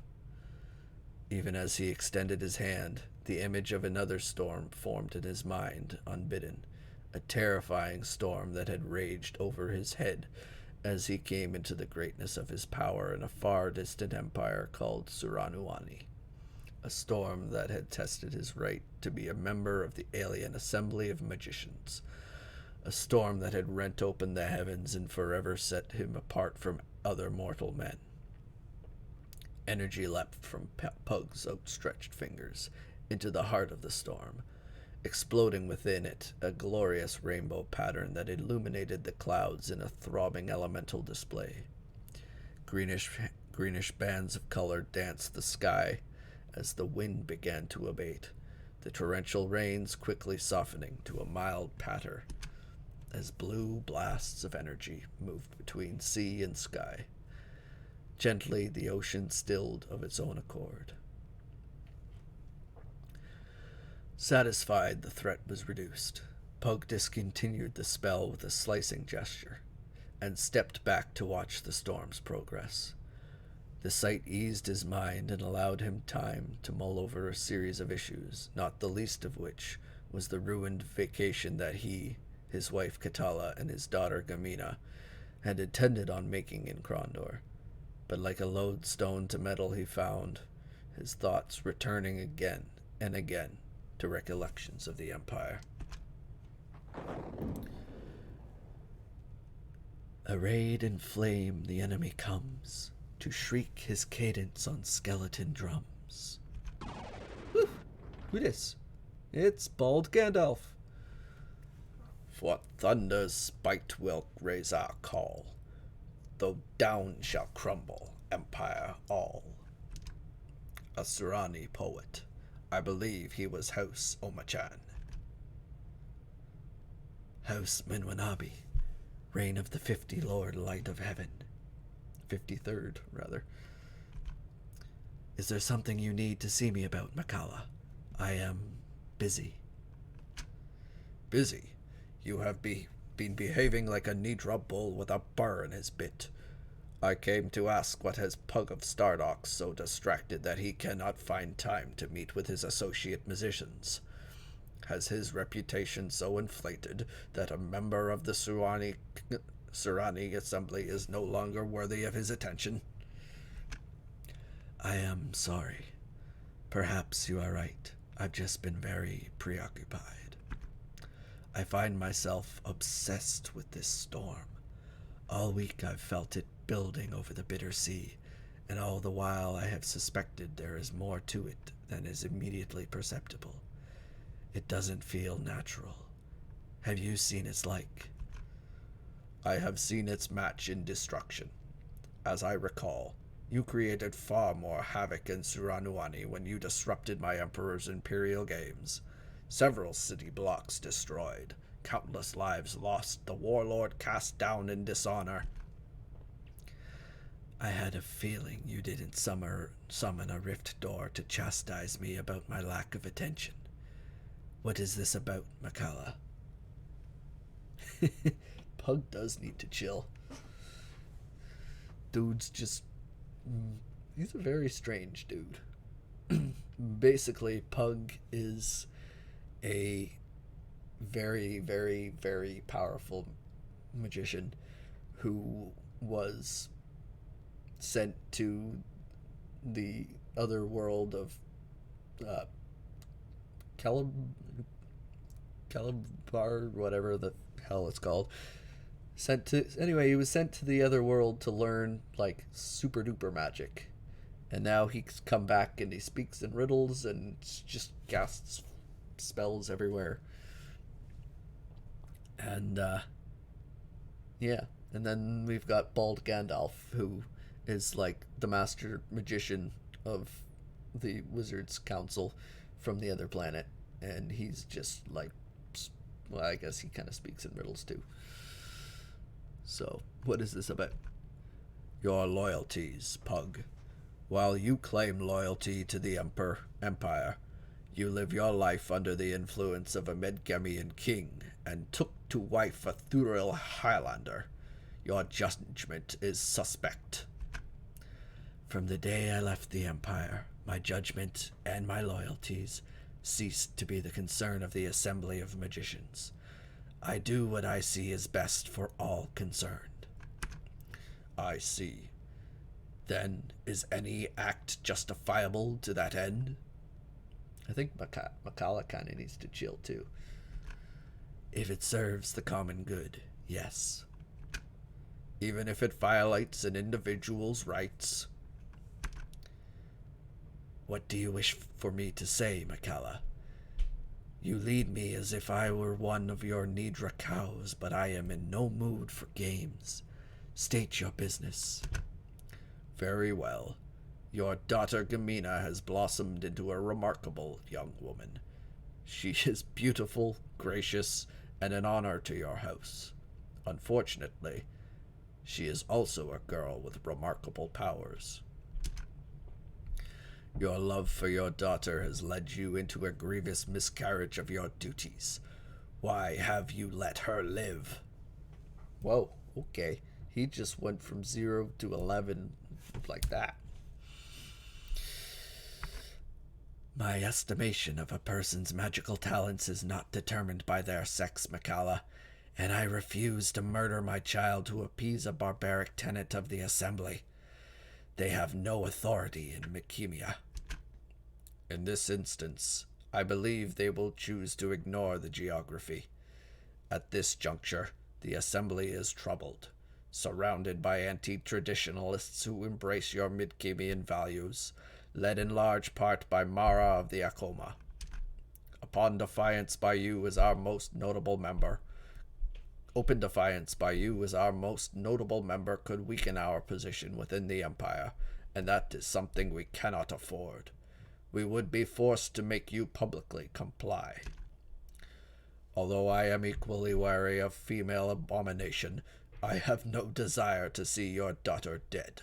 I have acted on your behalf and placed her in exile until such a time we can agree upon her ultimate fate. Whoa. Okay.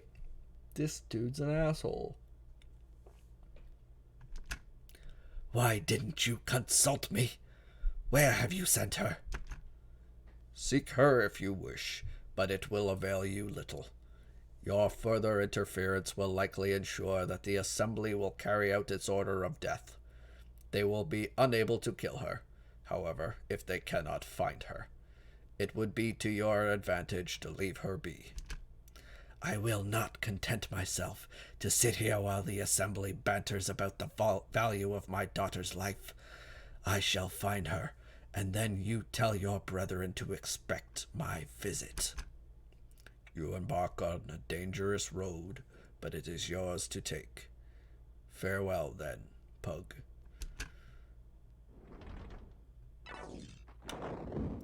The Book of Macros.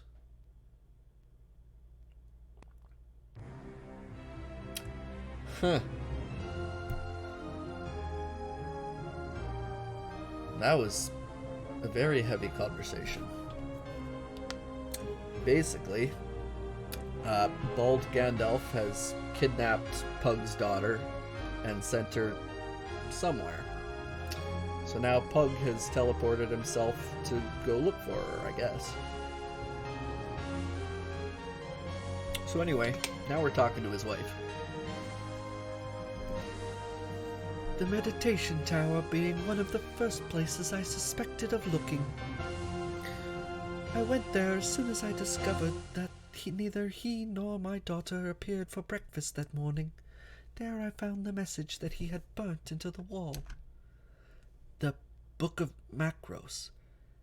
What do you think the message means?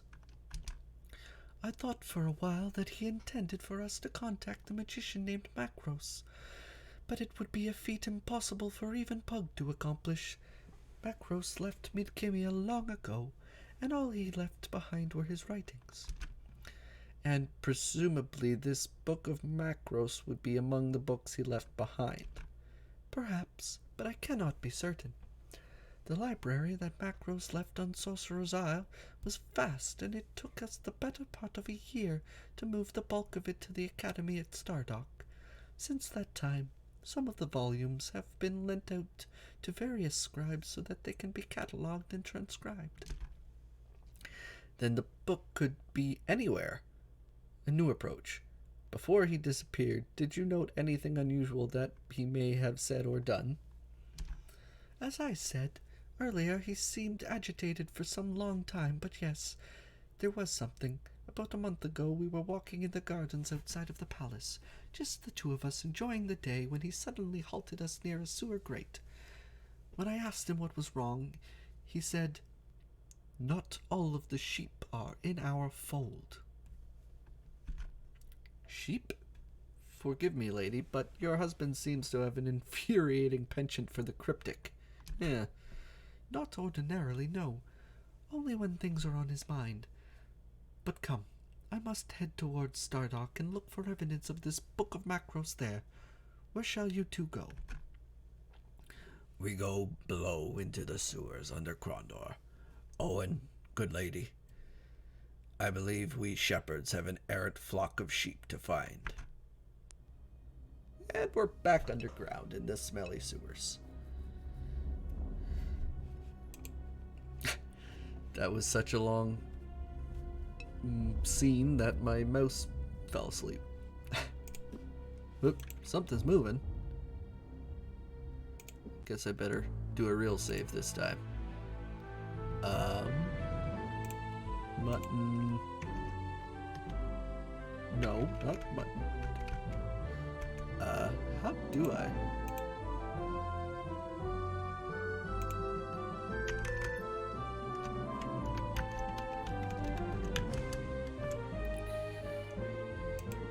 There we go.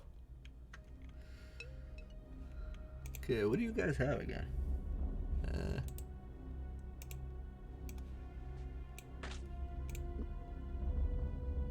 Right. And what were you? Right. Spell that I already had. So, time to light a torch and see where we are. Gotta go. I have a map because this place always confuses the hell out of me. What we're gonna do first is we gotta go to the far southeastern corner of this place. So basically, gotta go straight down. And then we hang a left.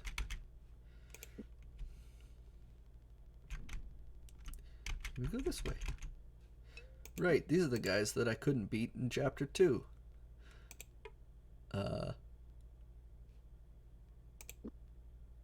Nothing in the box. Let's see if I can beat them this time. Probably can. Someone or something screamed a warning. Well, I'm a lot stronger than I was in chapter 2, so you guys are... What? Well, that didn't work.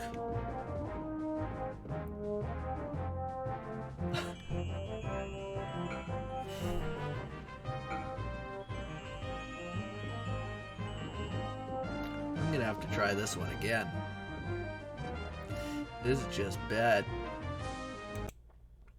So much for being a lot stronger.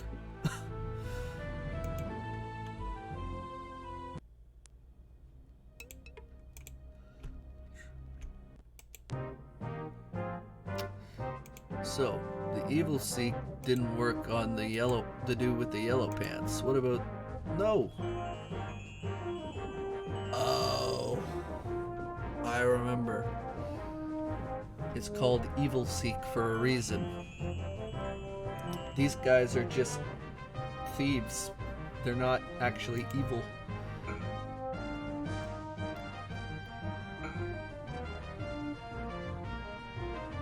But I think... Nope. Okay. Okay, new approach. They're not evil, so you can't use Evil Seek. Oh, and I even surprised them this time. Sweet. So instead of Evil Seek, I'm going to use Fireball.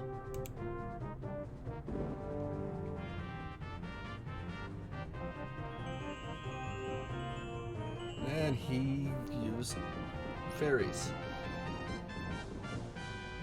It was moderately effective.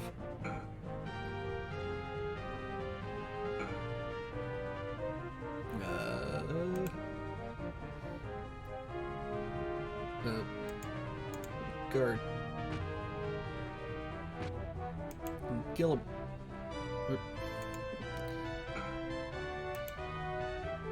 There we go.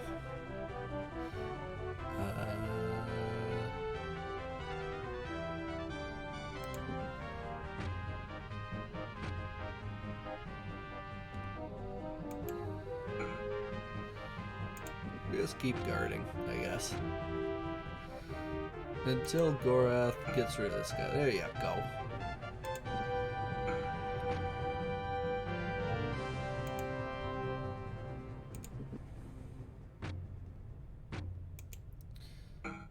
And Gorath to the rescue.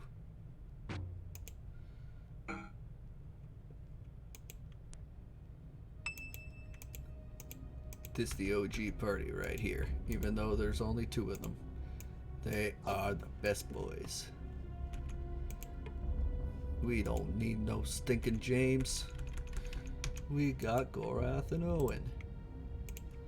And some spoiled food. What do you got? You got some non-spoiled food. I like non-spoiled food. How about you? Same thing. Non-spoiled food. And you got that, so that's cool. There. Nice.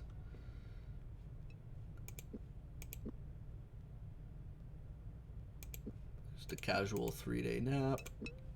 It's all good.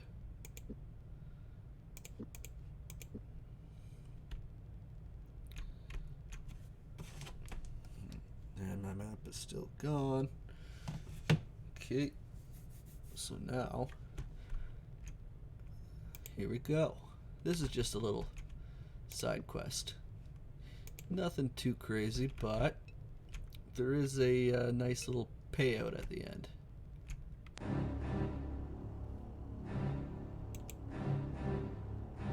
Also, I don't know. In a pixelated sort of way, she's kind of cute. Digging the headband.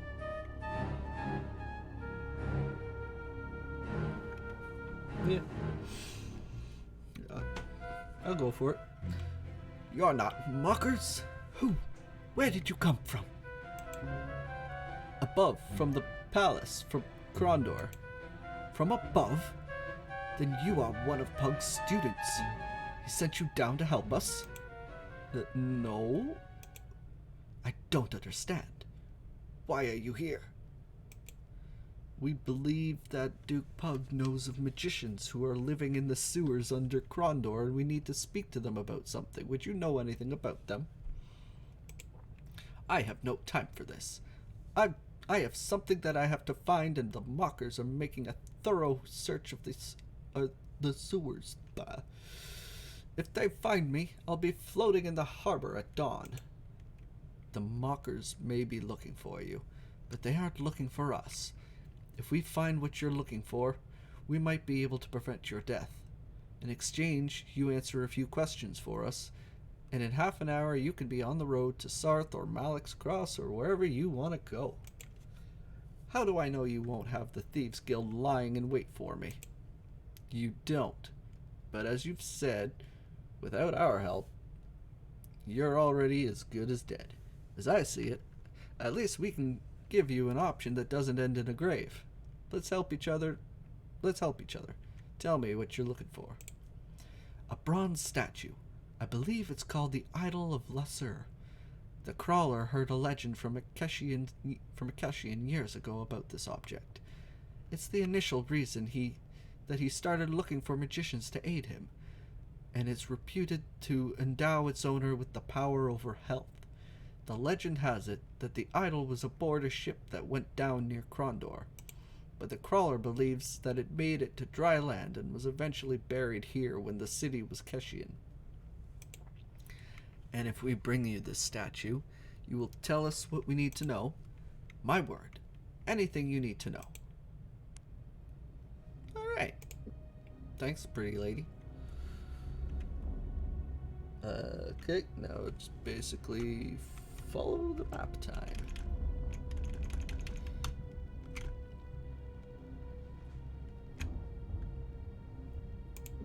Is there anybody here? Nope. Nope. Why is there fight music for the little twerp? You're in Mocha territory. I'd advise you turn about and leave before I'm forced to do you a bit of harm. I don't remember what accent I used for him. Apparently. Please, if you could just answer a few questions for us, and we'll be out of here. I can't take it. Why is there battle music for this kid? Questions? Only thing as concerns me is getting the mess from the storm taken care of and getting us all back on our collective feet. Ordinarily, we don't object to a storm now and then. Cleans the smell right out, if you know what I mean.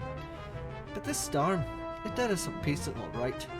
Water come in from the seas and washed a score of us out into the ocean. Destroyed our headquarters and ruined our plan to take care of a little local problem.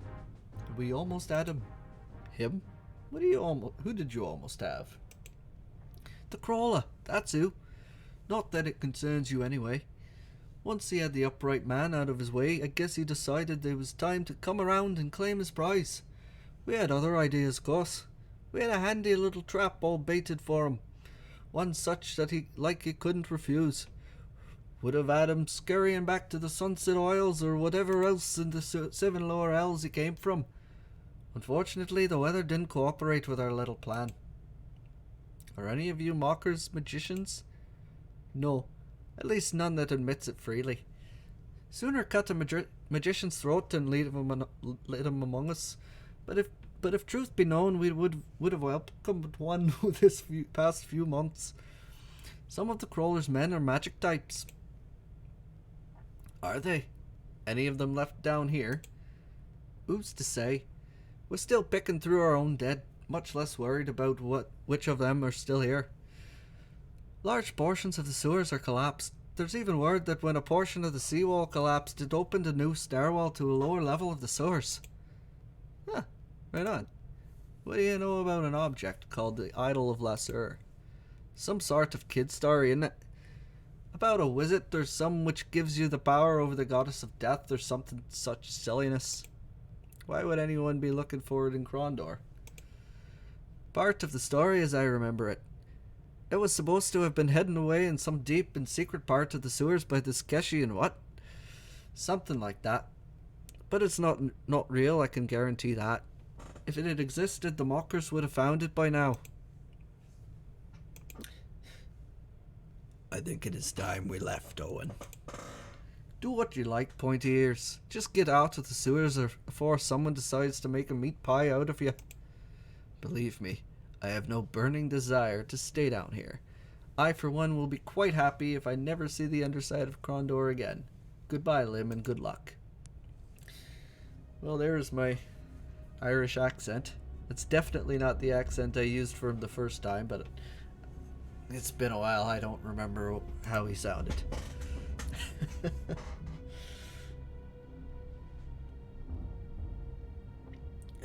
Okay. Oop, just bit like this, and don't run it. Oop. Just two little guys. These guys are fine. Just blast them. Boom. And smack that guy. Oh. Wow.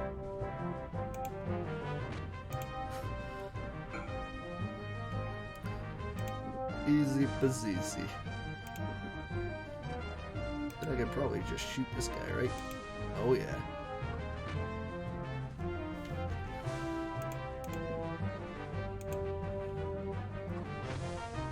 Nice. Might as well see what these guys have to offer me. Gold, always nice. Green juice, always nice. More gold, still always nice. And perfect. Didn't even get hurt.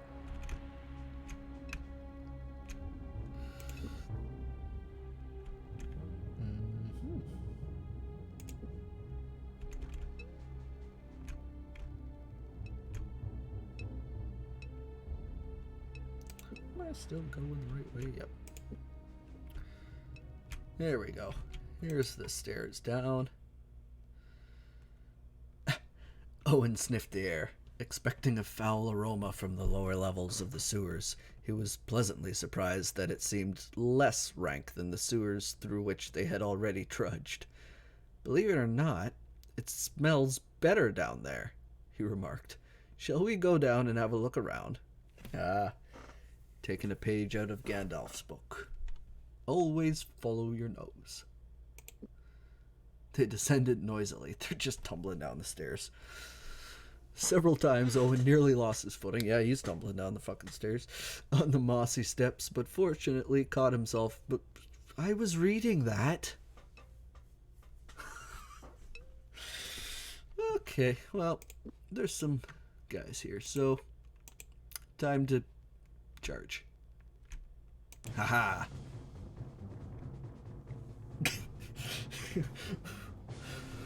What a direct quote. The hey, I was reading that.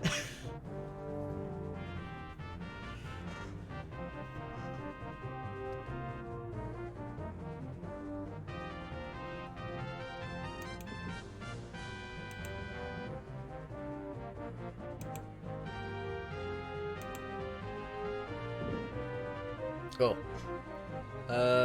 Yeah. In Moria, Gandalf says basically they sit there for like an hour or something, and then Gandalf decides, hey, it's that way. When Frodo's like, why is it that way?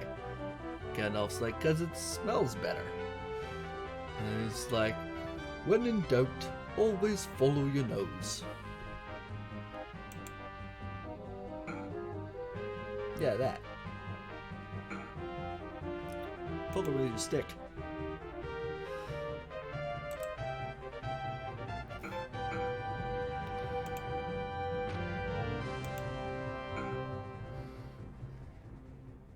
At least these guys don't do much damage because I have the best armor in the game. Don't want to get too cocky though, because that's when shit hits the fan. What do you guys have? Oh, they have the best armor in the game too. What do you know?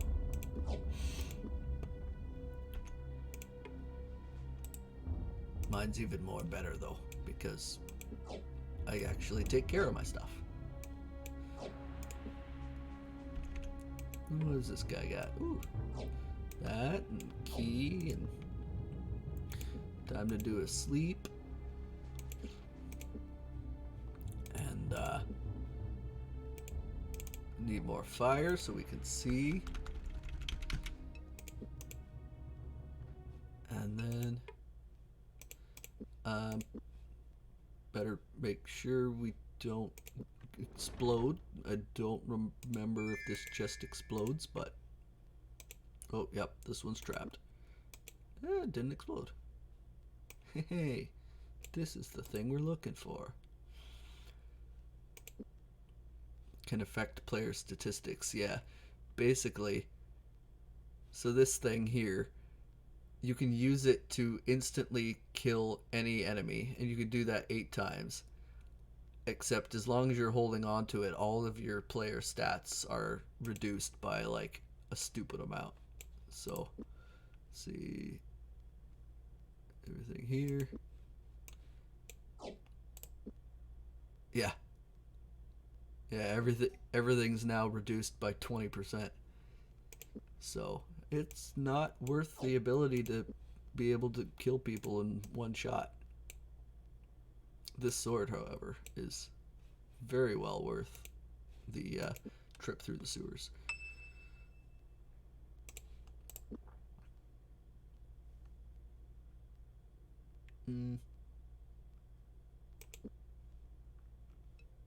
Wait, does it? No. Okay. Just affects Owen. Owen nearly broke his neck.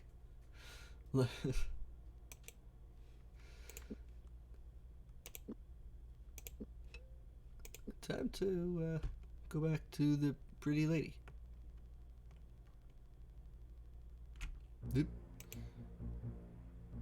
Oh.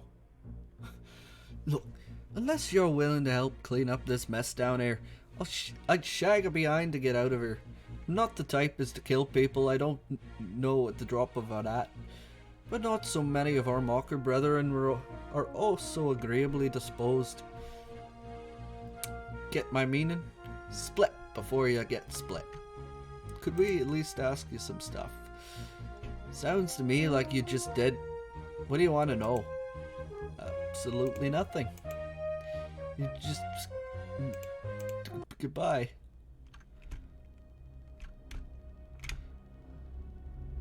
Thanks for nothing, you apparently Irish little shit.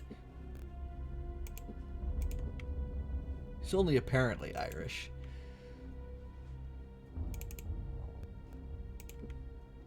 Because I don't know if he actually is or not. He's Irish now.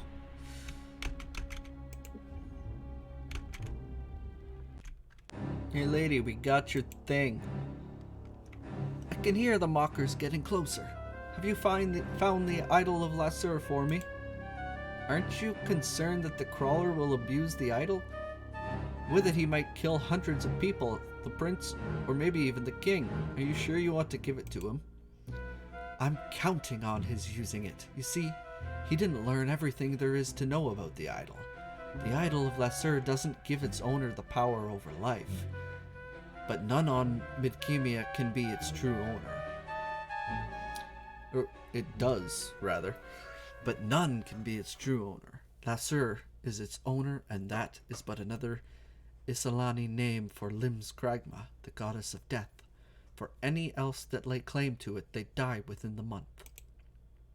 I thought you worked for the crawler.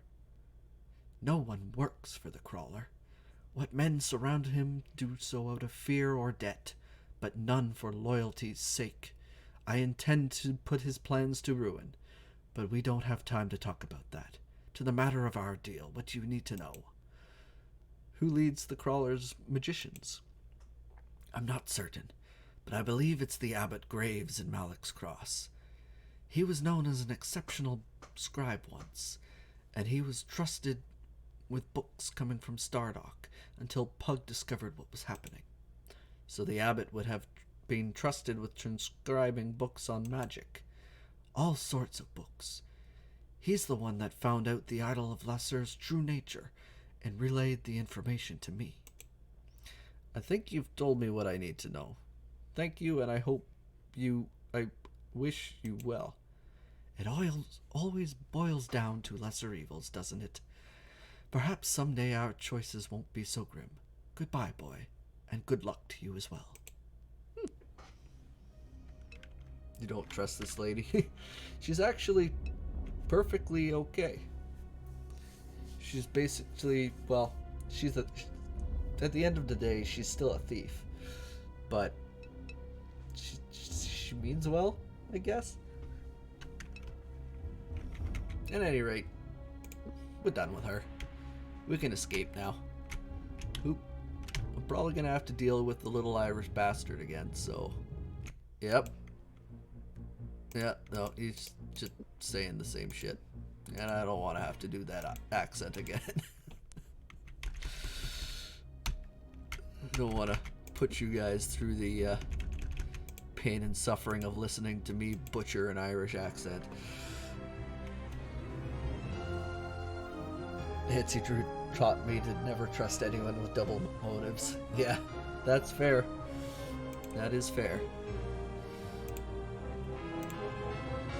Touchstone Gems. Nope, not that one. This one.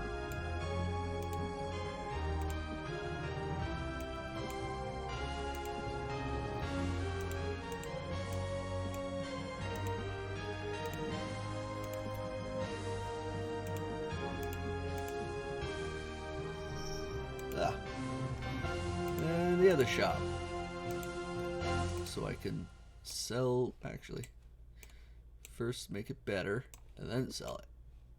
Nice. Got anything I need? Not really. Nope. Okay, go to the inn. Oh, nice. 56 bucks.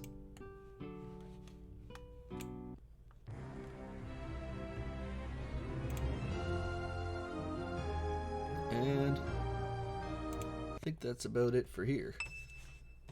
Haha, got better. Nope.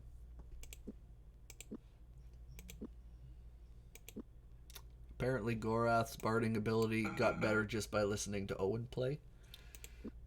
Not entirely sure how that works, but yeah. Where do I need to go now? Alright.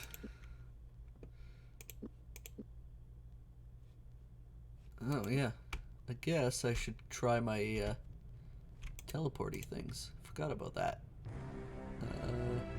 Where the fuck? There it is.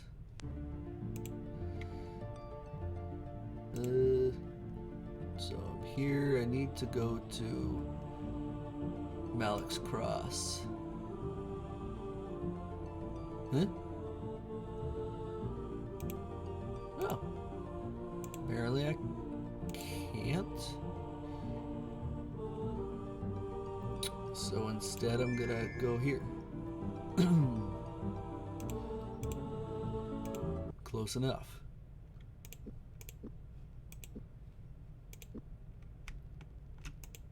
I don't actually need to go into the town. I'm not gonna follow what the lady was telling me about, because that's just a quest that takes too damn long.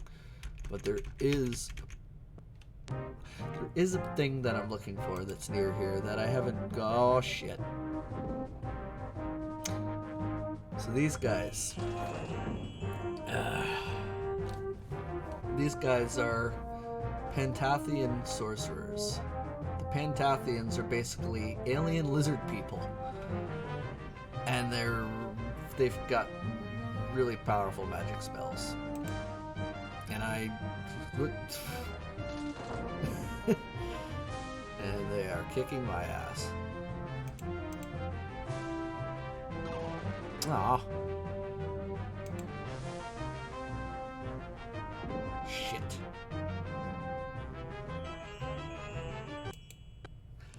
Well, I didn't see that one coming. Anyway, those are the reason why I couldn't... Oh, fuck. Oh.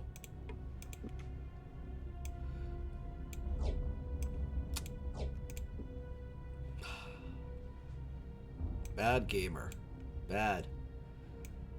I forgot to save that entire time.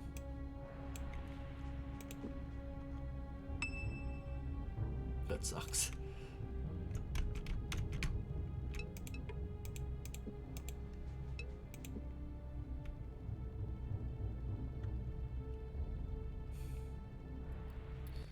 Yeah.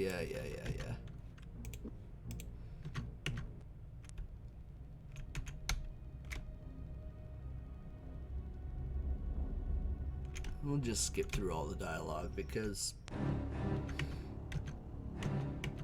we already saw all this.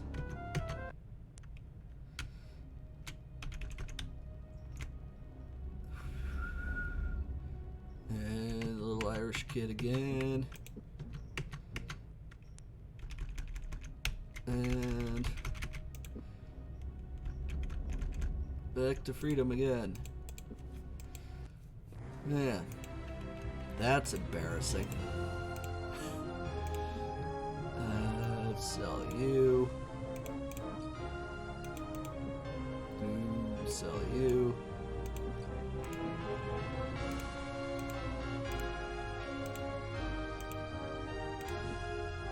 Sell you.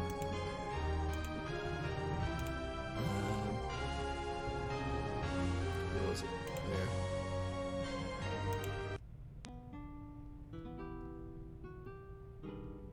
There. Okay. There. Innkeeper.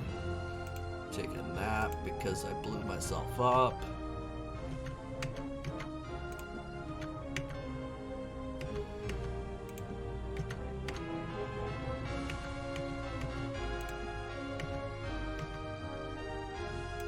Okay.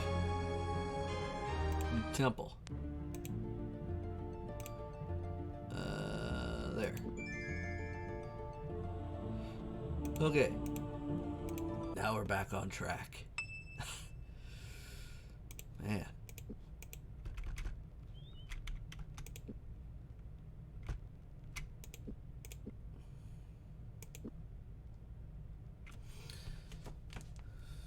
Time for map number 2. What time is it?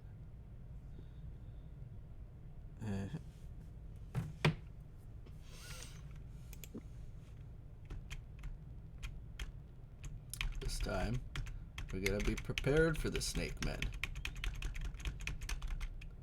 Well, hopefully. Wait, is that?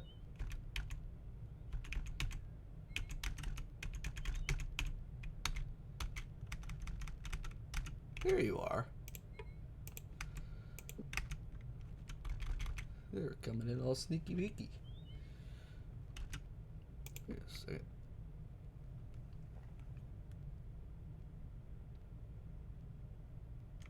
Okay. Serpent Men. I hope I can use Evil Seek on these guys, otherwise this is going to be a huge waste of my advantage. Okay, good.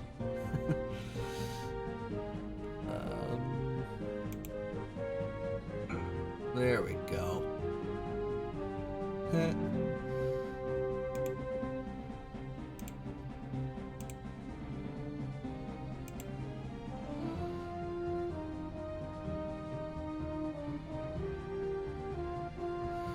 Let's see if I can snipe him from here.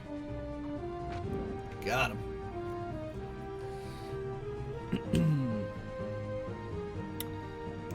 And then why don't you just blind him?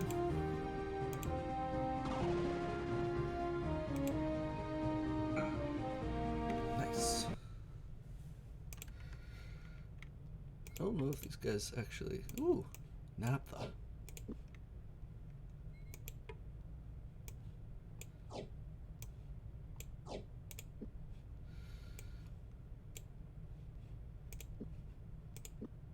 Cool. Something moved. Shoot.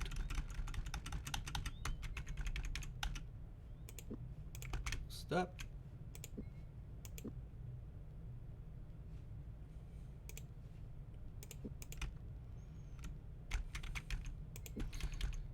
There's just going to be a huge amount of these guys for a while. The enemy is not surprised.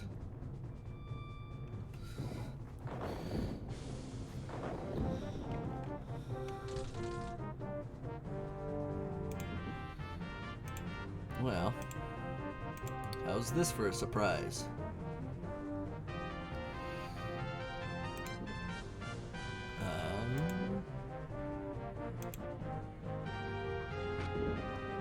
I don't know about that.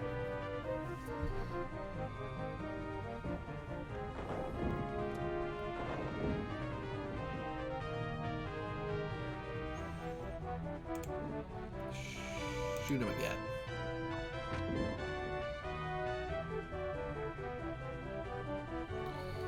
And you have 20 health. That's fine. It was definitely not fine.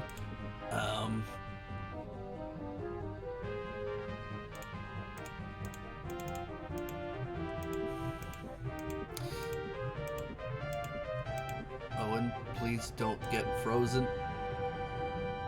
Okay, good. I have...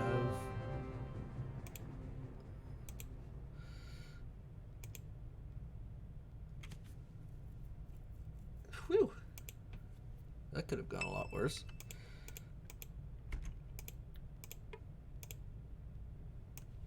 These guys really like keys.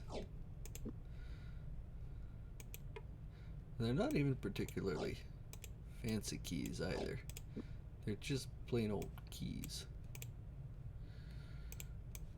There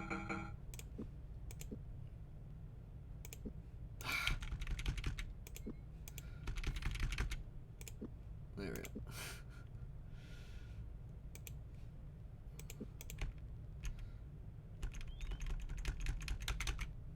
What's this say? Malik's Cross. Might as well. Oh.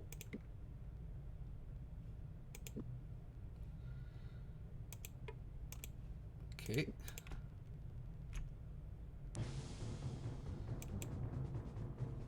Oh.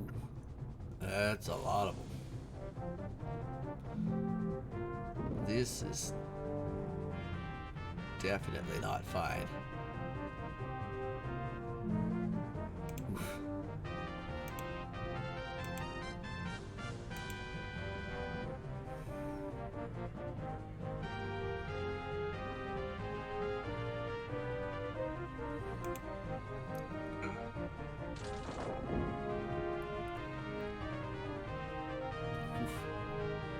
I'm lucky that missed.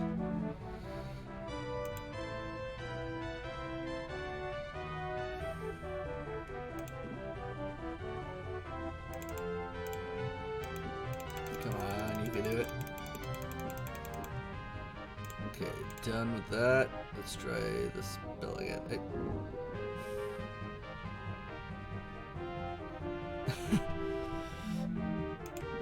You burned your own dudes.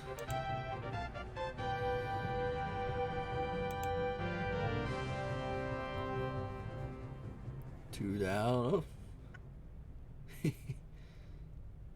Oh. This is going pretty well, actually.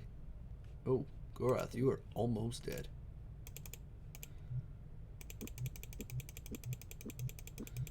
But almost doesn't count. Because we've got all sorts of go-go juice. Owen is basically carrying this fight. And down they all go. Nice. That was nowhere near as hard as I thought it was going to be. Which is what I keep saying every time I come up against a hard fight. It's almost as if I've gotten good at this game. Which is incredibly surprising. Ooh, nice. Got the doggy horn.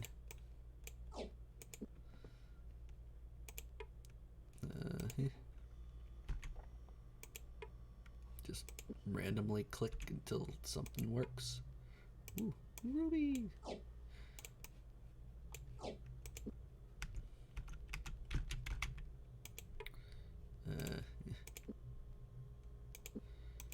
Right. Let's go into town.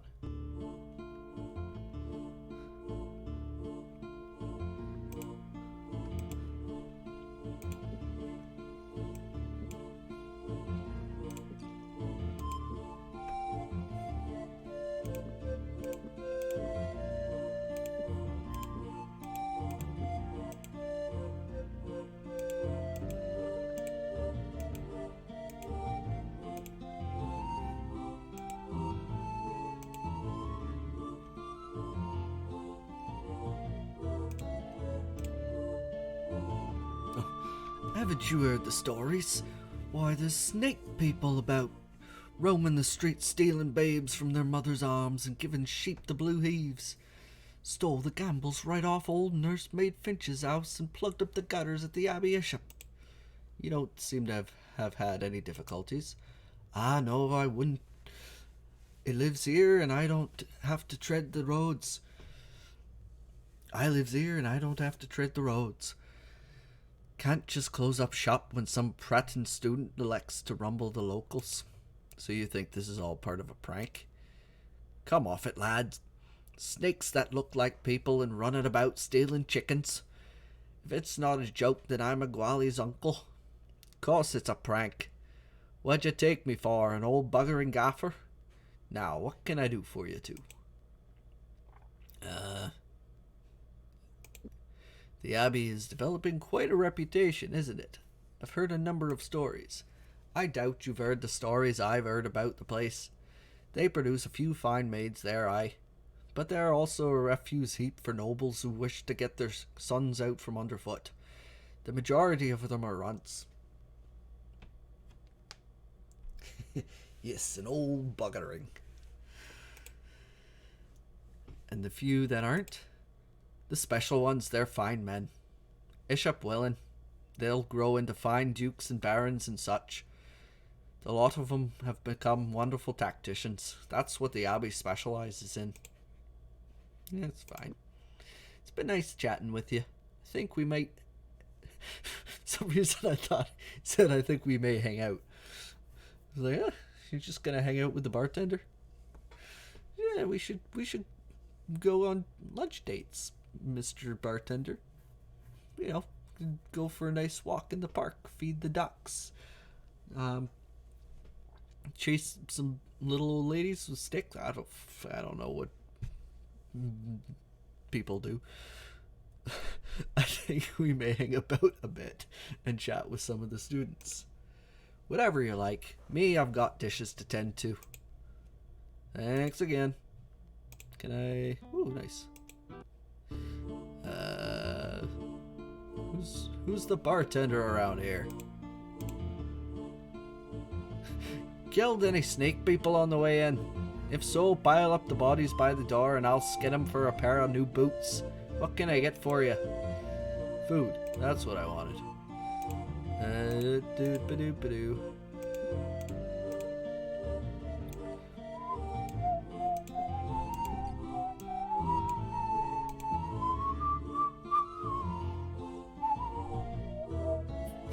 Probably not that. No, that's probably not what people do when they hang out. I don't know. I just go from home to work to home to work to the grocery store to the gas station, back home, back to work. You know, boring adult things. I don't hang out with people anymore. I don't know how to do it, I guess. But if I didn't, you'd be abusing little... No, I wouldn't be abusing little old ladies. That was what came to mind. I don't know why. It's got nothing to do with my own preferred pastimes, I promise. I'm definitely not beating up little old ladies. Definitely.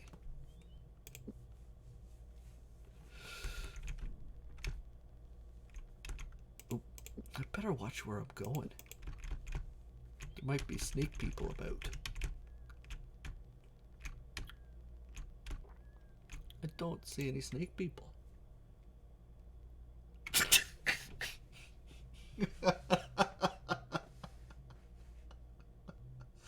Okay. You might have a point. Just a smidge of a point.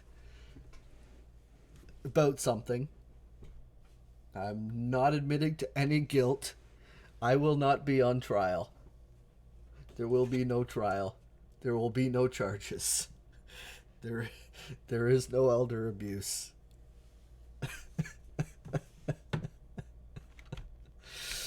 Oh, shit.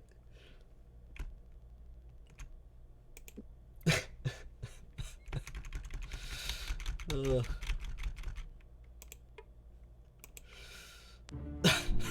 Okay, so we're gonna bless our sword.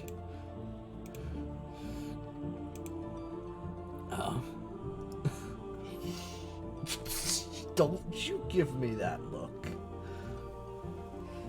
There's nothing to be seen here. Just a good innocent boy who does not abuse the elders. Just taking a sip of water, like a good innocent boy does. Meh. You know, it is the sword of the death goddess, and I am at the temple of the death goddess. 620 sovereigns. Your weapon has been enchanted. Nice.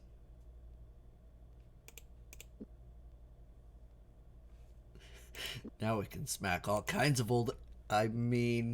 goblins. Smack goblins. Goblins. That's what we're smacking. Definitely goblins. Definitely not smacking little old ladies. No, I wouldn't do that. No, sir. Not me. So, oop.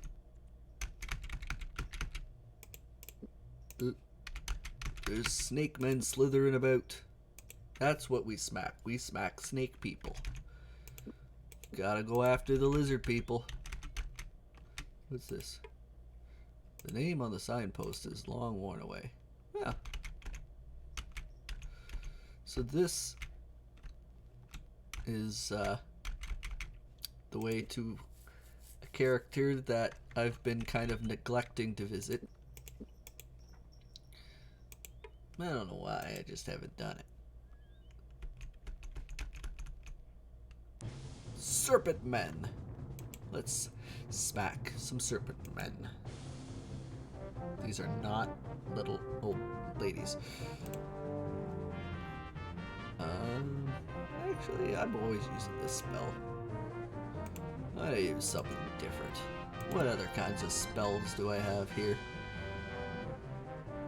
I was right, this spell is an earthquake trap. Not really all that useful though. Shields, don't need those.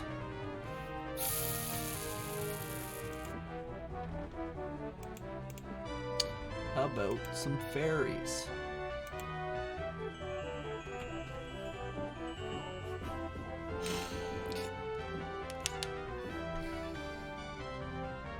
Nice.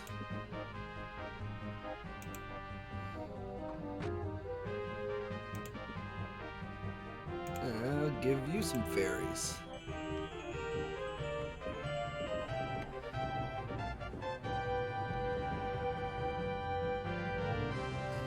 And use your magic arrows again. Boom.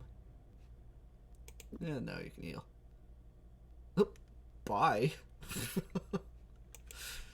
That guy fucked off in a hurry.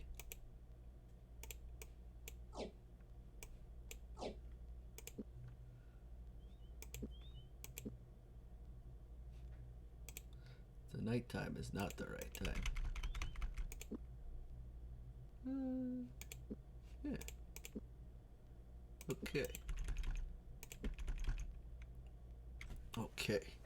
Here we go. Owen squinted. While he was expecting to see the spires of some distant town or the smoke of a chandler's hearth fire at the twist of the road, he was surprised to see instead a grayish lump settled near a clump of young trees. Have you ever heard of a gray dragon, Gorath? Owen asked. Gorath shook his head. No. Why? Because that's what may be at the end of this road, Owen replied. Feeling brave? We can go and have a closer look. Dragon statue. Chiseled from dark stone, the statue of the dragon was rendered with frightful realism.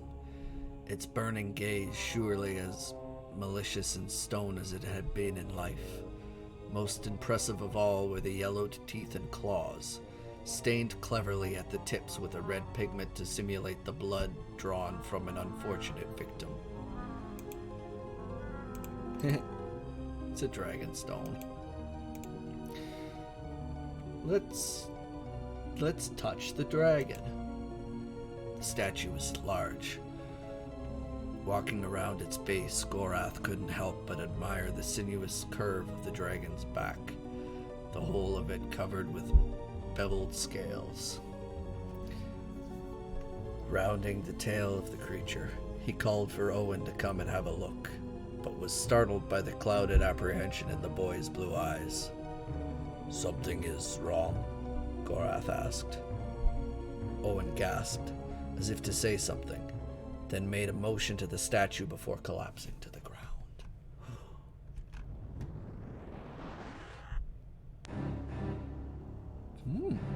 It's the Oracle of All.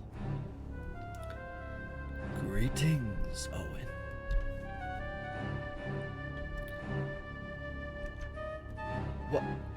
Where am I?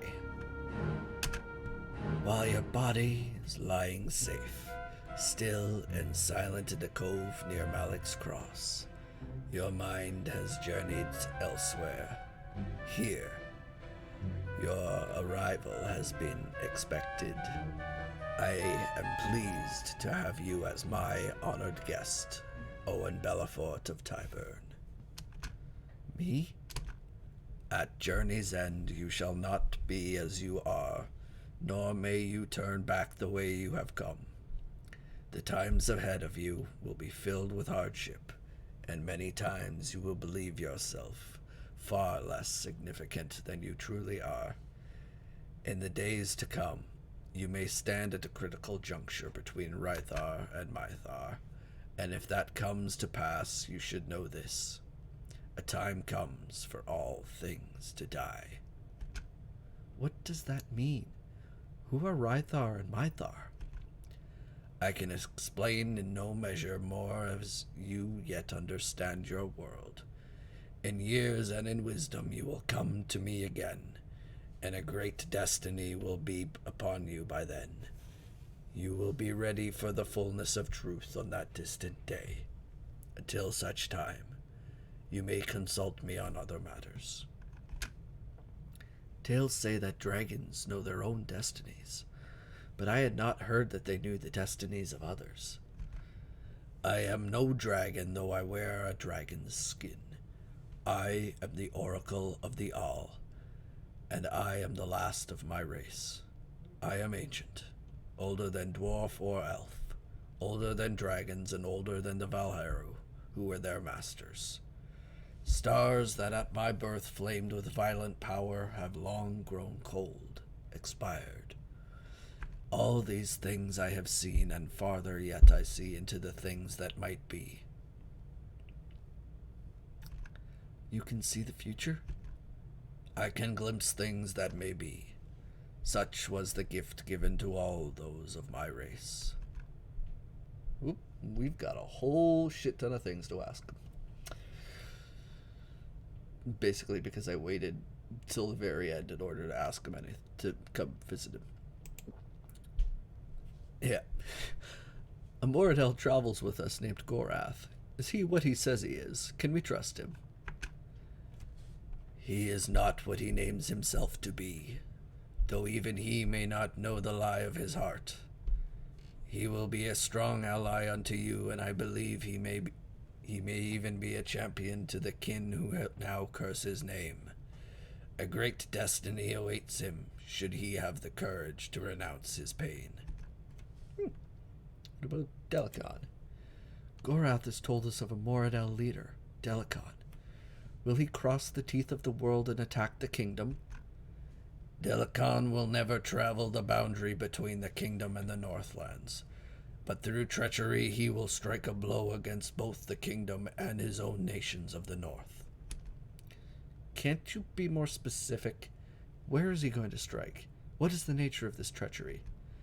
I do not see futures as you imagine, but futures as they perhaps can be. I know only that Delicon engineers a deceit with 6 magicians, and then that it concerns the fate of the kingdom. Book of Macros. There is a book we need to find. It is called the Book of Macros. How may we find it? You chase phantoms, for the book you name does not exist, though the spirit of it burns brightly. Huh? I don't understand. You mean what we are looking for is alive?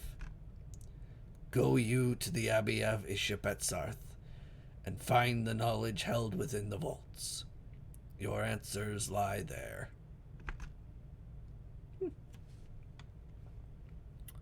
Sword. There is a weapon we have learned of which may be of aid to us in our quests. Where may it be found? The Gardo Rivanche is hidden away in a place where elves and Mordal fear to tread. A place that is ancient and was once home to those known as the Valheru. Okay. What about Pug? Where's Pug gone to? What does the Book of Macros have to do with it? Pug has been betrayed by one he believed to be a friend. Even now he wanders a distant world in search of his daughter Kamina, but he will not find her. In his search, he will reawaken forces sleeping since the Valheru waged their wars across the universe. The Book of Macros will be that instrument by which you are able to save him. But how can I be of any help? If he can't protect himself, there's little Gorath and I can do. Where he falters, you will grow strong. The way has been prepared for you. Well, that's about all we can ask him about. And back to where we were. Nice. So, that was the Oracle of All. Next place. There's the next place on my little list here is, we're gonna go to Sethenon. Because... Oh. We gotta do this the old-fashioned way. We don't get to teleport. We're going to Sethenon because, as there used to be an army of ghosts blocking the way, but for some reason the army of ghosts has decided to leave. Don't know why, but I'm gonna take it, and we're gonna go to Sethenon. And Gorath's got shit to say, apparently. Our path seems futile. We need to find the Book of Macros. Perhaps a scribe might be our best source of information. What do you know of scribes in southern Midkemia?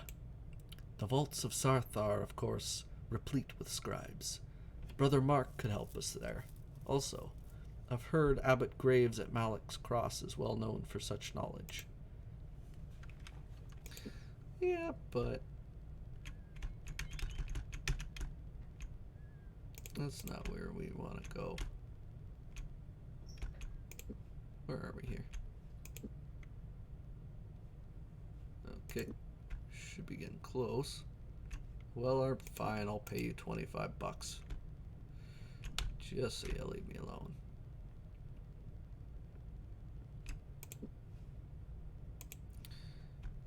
And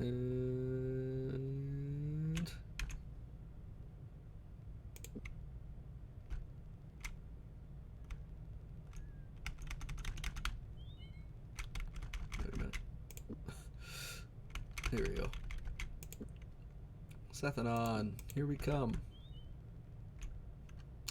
The road before them was strange, though Owen wasn't sure what unnerved him about it. There was something sinister about the whole area, and he wasn't too sure he wanted to follow the dusty road they were on much farther. Sethenon ahead, he said. Should we continue on and take a look around? Or rather, the ruins of Sethanon. As much a fixture in the myths and legends of Midkemia as the stories of the gods told by priests in the temples, Sethanon was nothing more now than a sad old ghost town. In passing a low brick wall which had been overgrown with ivy, they were struck by the words that had been painted there in sheep's blood. Remember us. Why sheep's blood? Why's it gotta be sheep? Enter. Owen stared into the crevice.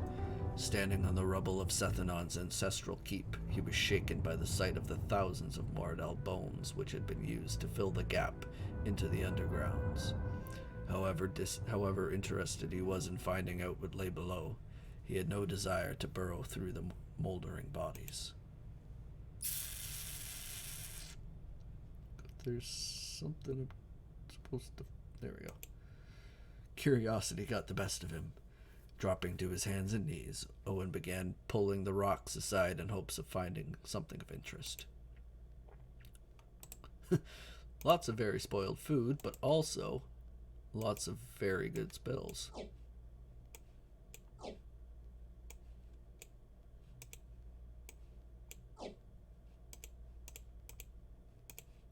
Nice.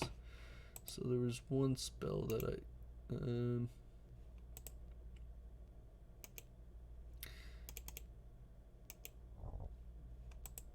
Grief of 1,000 Nights. Now I can do the drama spell. And that's the one I already have, which I'm trying to sell. What's this one? Dragon's Breath.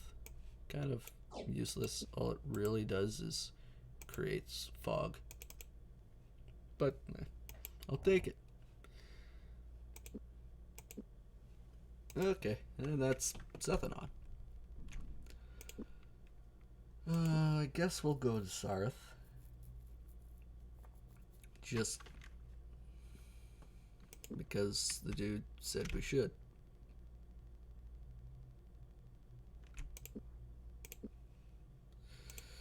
Just for, you know,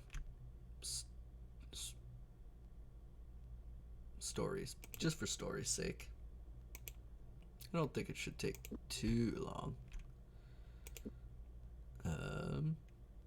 Tenors. I don't want to go to Tenors.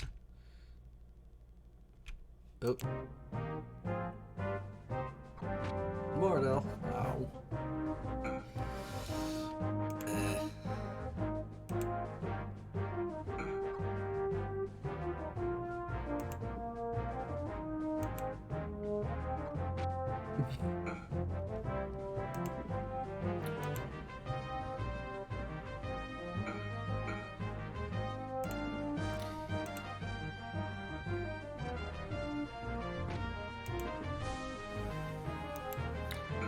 There.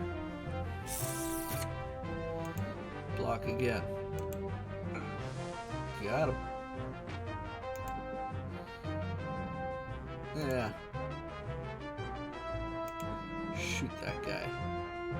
Just because you can.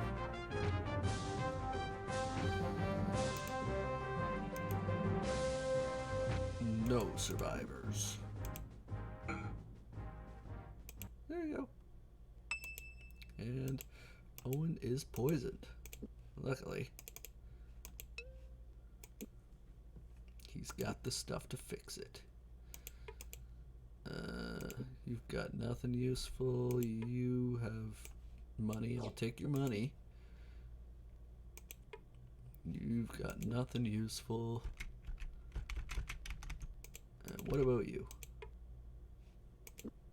Nope.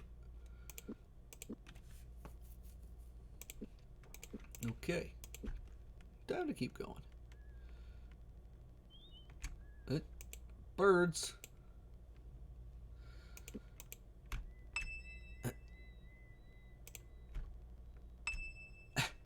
We're going in sneaky beaky like. Yep. Our sneaky beaky ran out. That's a lot of dudes.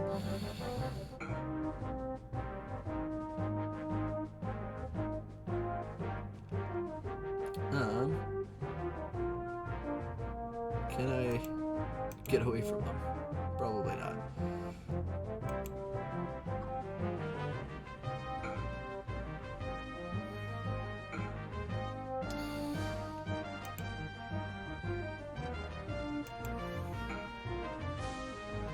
At least they're not very strong.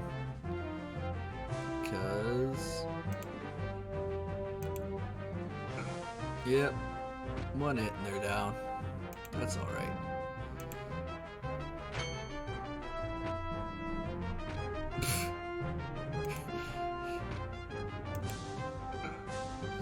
How did you hit your guy for that much damage? Holy shit.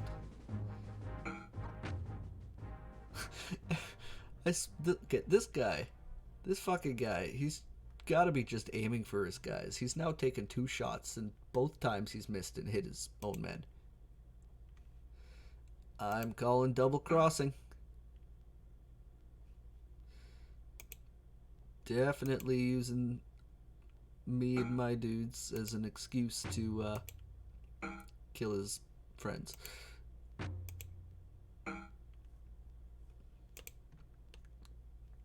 Okay. A nice little pile of bodies here. I'm gonna take all of their stuff.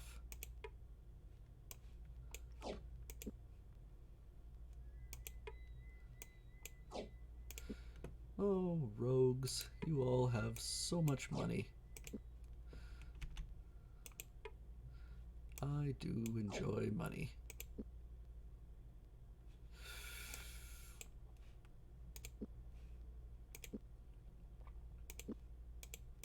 And boom.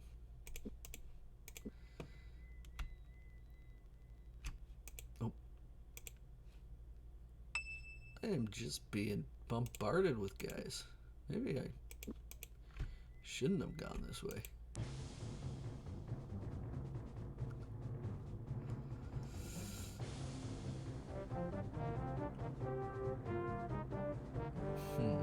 Can I run?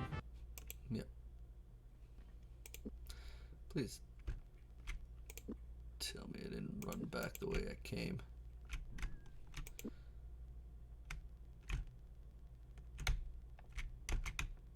Just wildly running around the road. Yeah, take a visit to Krondor for a bit. Sure, why not? Do I actually have anything to give you? No. I don't. I didn't have anything to give you. Bartender.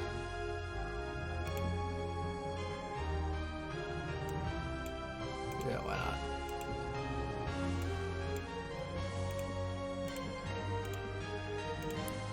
not? Okay, that's enough of that. And, oop. Here we go. Pebbles.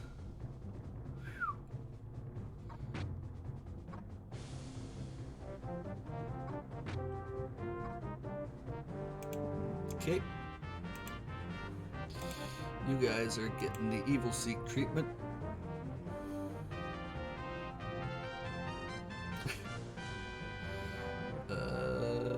Yeah. And I'm just gonna carve my way through the bad guys. And some more evil seek. Luckily that spellcaster appears to just be wearing yellow for show. He's not a real spellcaster.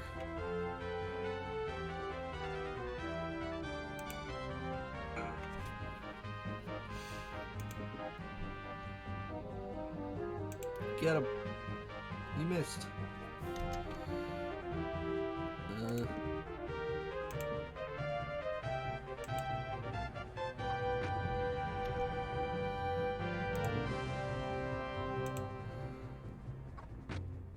And he's down.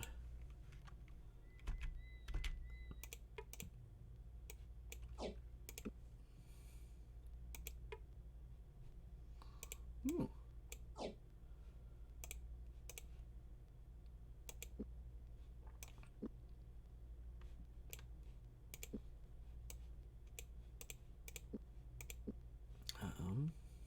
Do I have anything that I don't care to have anymore? Not really.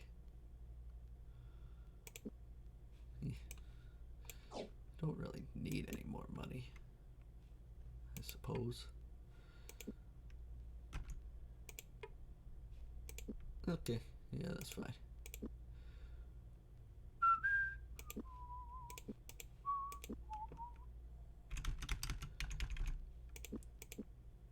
Now, Sartha still got a long way to go. Hopefully there's no more annoying fights, but there probably will be.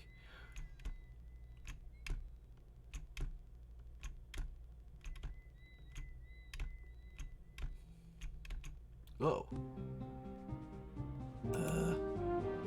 Gross. Giant scorpions.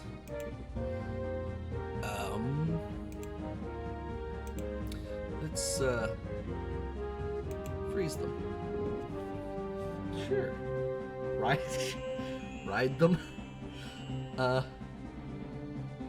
That'd be a bad idea. They could just jab me in the back. You know? You should use the little pointy stinger thing and just... Yeah. Definitely not gonna try and ride the giant scorpions. I mean, if you really want to try riding the giant scorpion, you can try riding the giant scorpion. I'm gonna not and say I did. Continue poking them with my stick.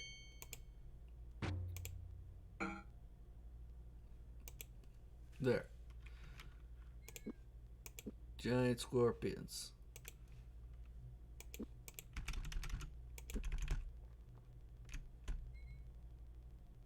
Oop.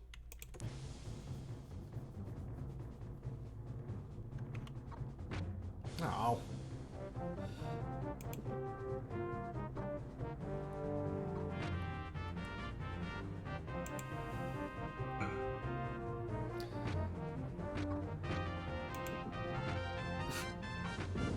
Oh, you have fire arrows. You need to stop.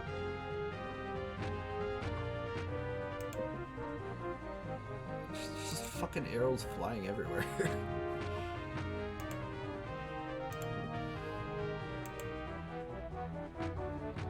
These guys are very bad shots.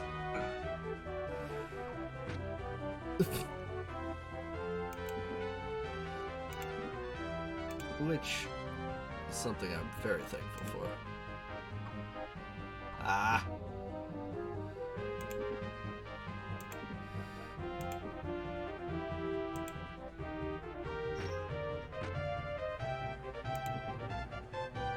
Nope, he must have run out of arrows.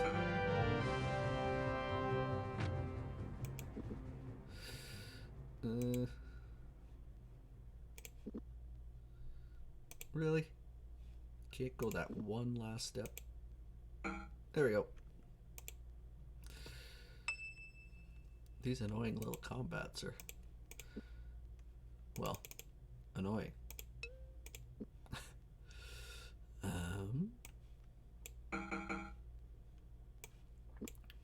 Put that in there, then give yours to him, and then smack it with a hammer, then give it back, and then do that. Yeah.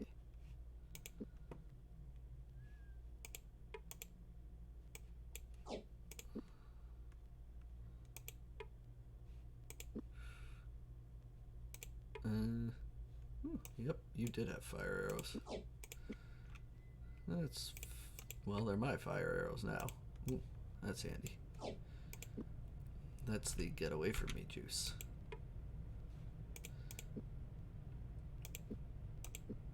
Great in a pinch.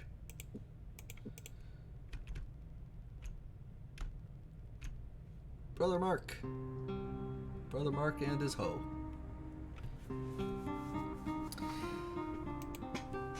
I would advise you. Yeah, I'll use them. I would advise you to stay well clear from Sarth. Our brother Dominic has fallen ill with Quasian fever. Why didn't anyone treat the fever before it became serious? None of us knew he was infected until this morning. When he woke this morning, he reported to the Brotherhood to the herbalist that he was experiencing dizziness. It's one of the early signs of the fever, but I wouldn't be overly concerned. Quasian fever is rarely fatal in adults. It's not the fever's primary effects that concern me. As Keeper of the Gates, Brother Dominic is the greatest wielder of the magical arts among us. Should he begin to hallucinate, he may lose his capacity to discern between real and imagined threats. He might view other members of the Brotherhood as enemies, or perhaps he will see a threat in the outside world. We know from Pug of Stardock that things of this nature can occur when magicians fall ill. No one can break his fever? I am sure the herbalist will do what he can, but our best hope resides in Brother Dominic's iron will. Until such time his fever breaks, the Abbey of Ishap at Sarth will be a fearfully dangerous place, and I would advise against going any closer. Was there something you needed from the Abbey? Macros.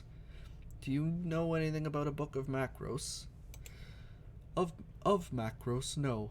About Macros, I know we have a few of them in the vaults, most concerning the legends about the Villa Beata where he was living on Sorcerer's Isle. We might also have a few things by him in there, but I couldn't be certain without checking. What about the mine? My grandfather used to tell me stories about the chambers beneath Sarth that he were once part of a rich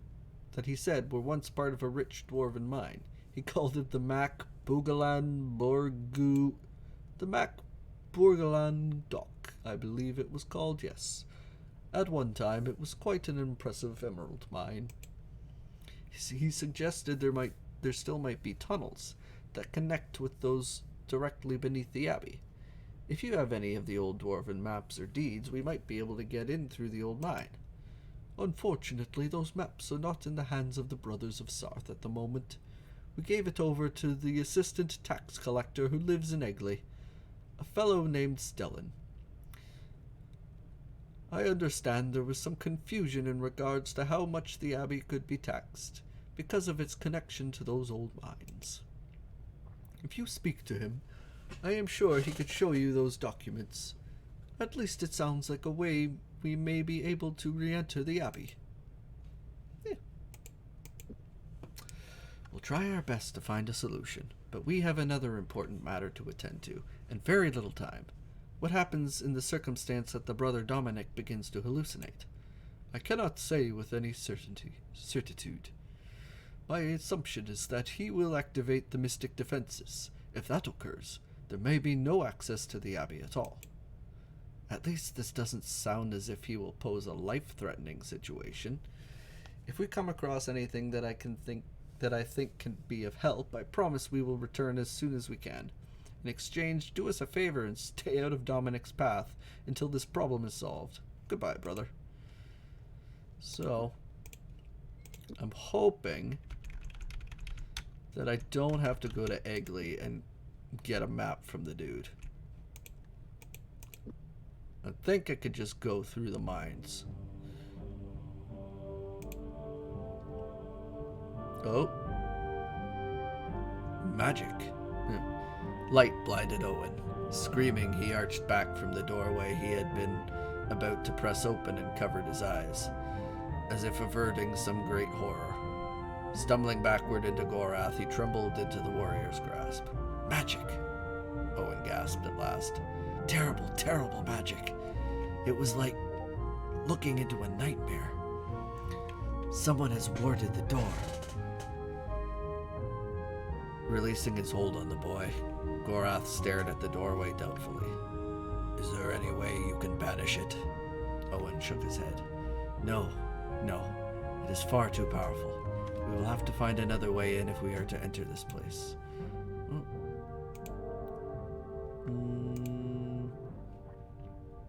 Yeah. We found the mine. Which, did I actually Oh, I did go through here once before. Cool. So I'm all good to just travel through. I hope.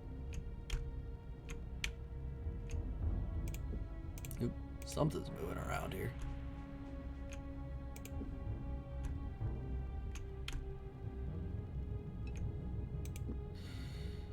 Oop, that's...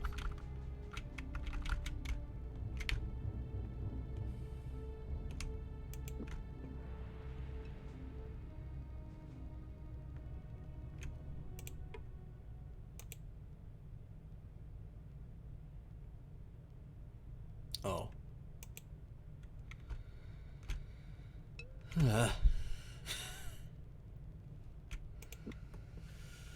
time is it? 9:30.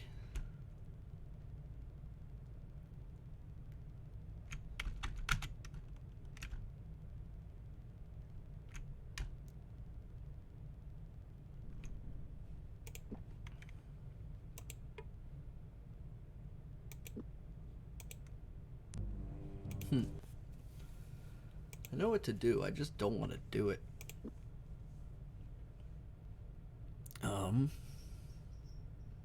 Because I could just... I know exactly where I need to go to fulfill the story. So...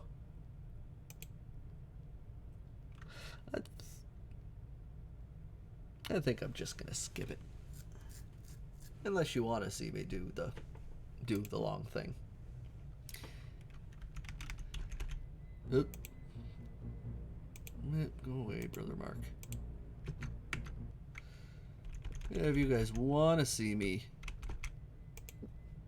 do everything in order, you can. Otherwise, I'm just going to skip ahead and go to where I need to go. Because that's just more interesting. Also, I'm running out of time. So,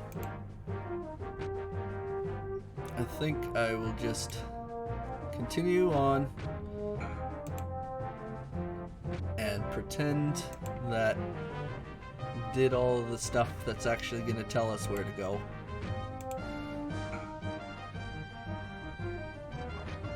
Oof, you guys are really, really ruining Owen here.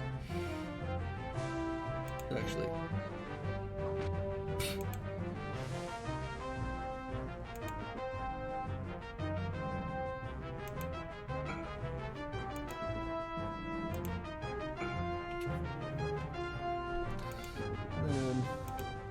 All your friends are dead, but so are you. And let's get Owen's on fire again.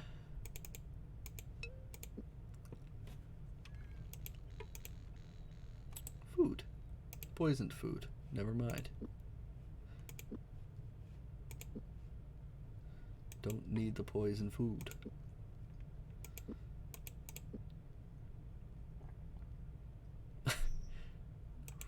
So I sleep for 4 days. It's fine.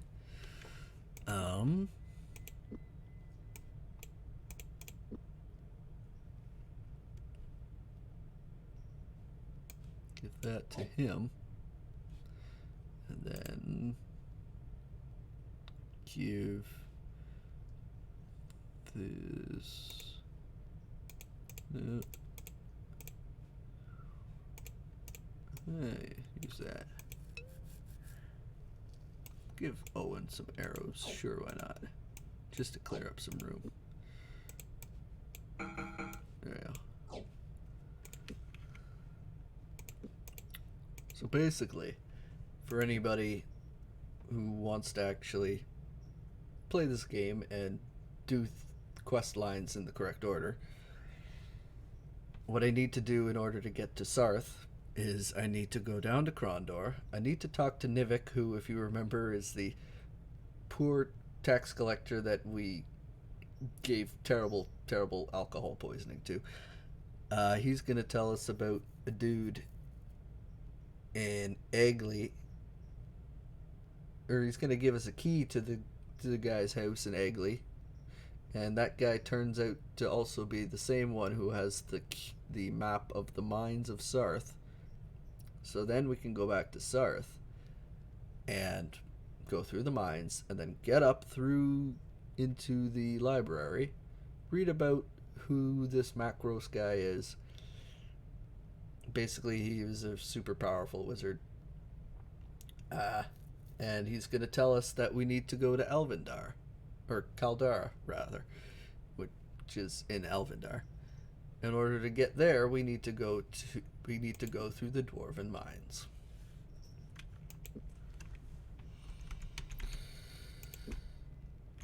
So that was the long and short of it.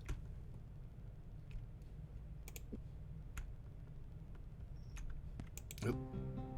Another annoying fight.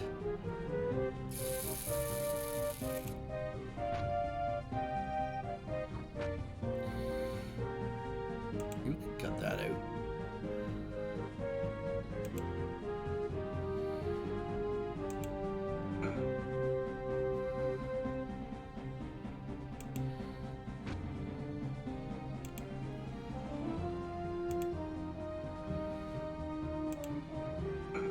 There we go.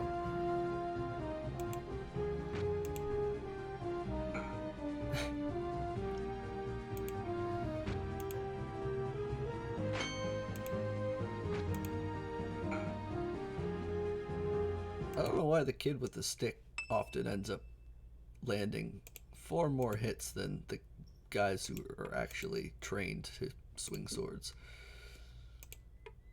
Maybe it's just because it's a really big stick.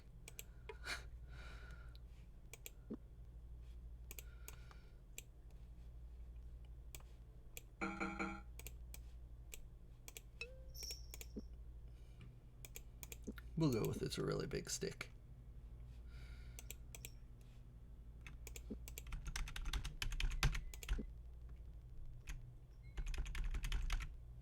What's this say?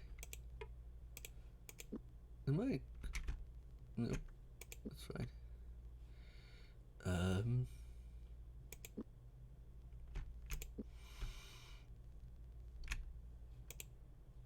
Yeah, look at the tree. It's another fight.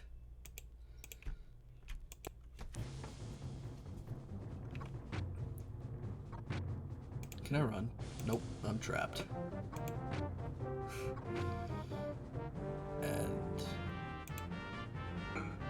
there we go.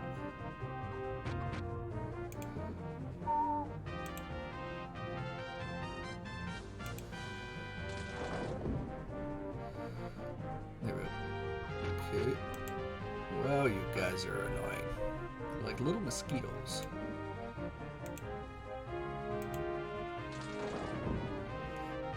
Just shooting arrows left, right, and center.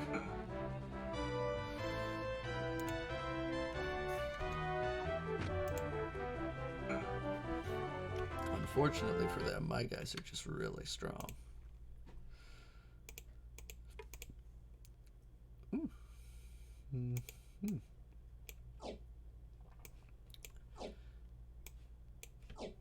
These guys have lots of goodies. And food.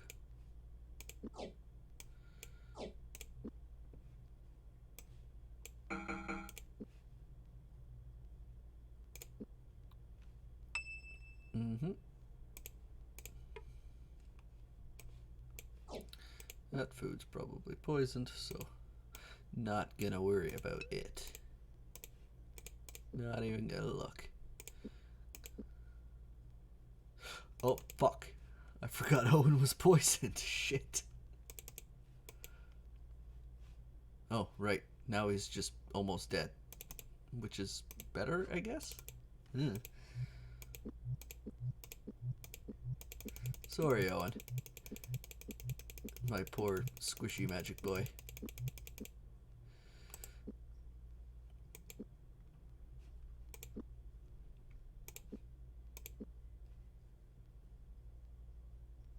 There we go. All better.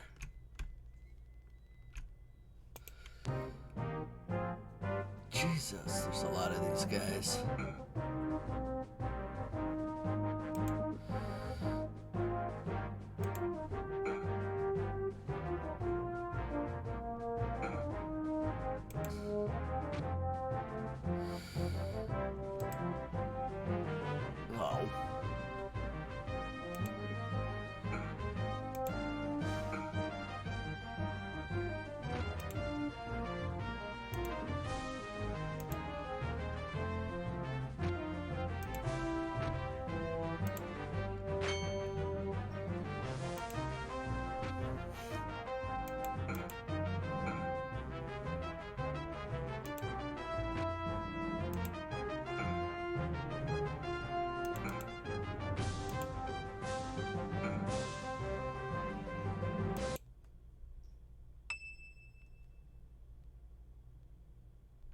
Yeah. Yeah, it would be nice if I could make friends. But, no, everybody just wants my giblets. They want a stick, a pokey sword. Yeah, these boys do look pretty cool. Looked. Rip.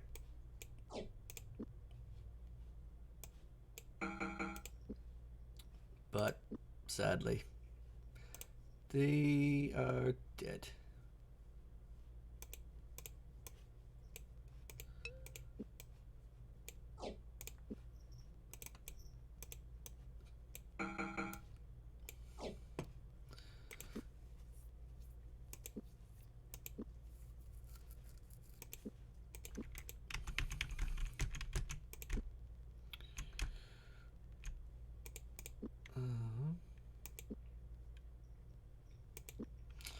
Still got a long way to get to the mine.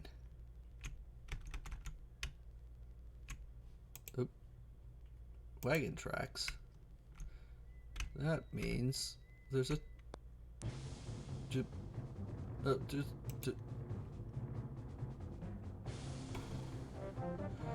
wonder. Hey, I ran. Cool. At least that worked. Well.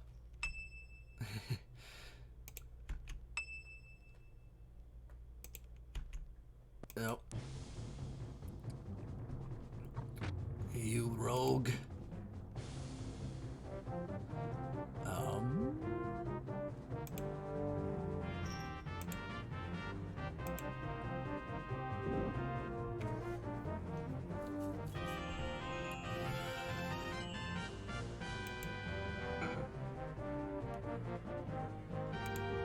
We'll just freeze them one at a time, I guess. Why not?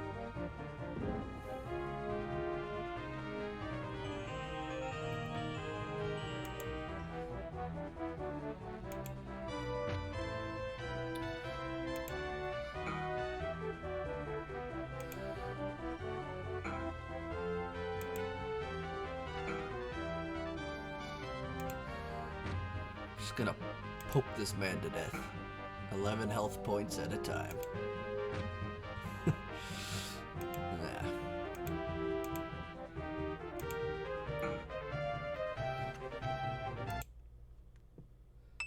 Yay!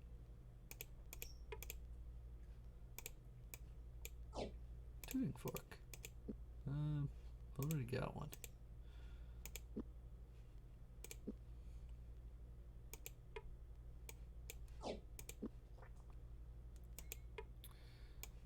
Health packs, always nice. Food, always necessary. And yeah. Am I near a town? Because I am getting somewhat low on food. Okay, how many more guys are we gonna run into? There's more of them.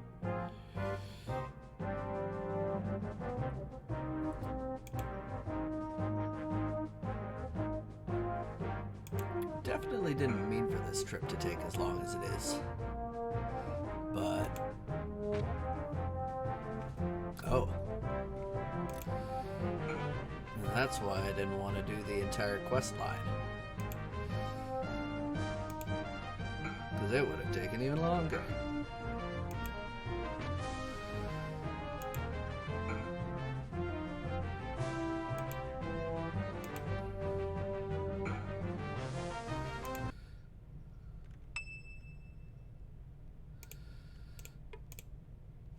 Yeah.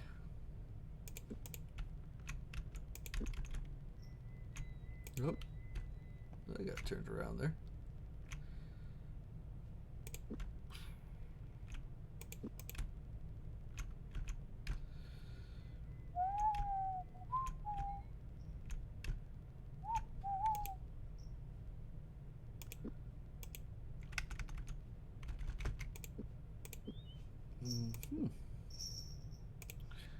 Okay, now where am I?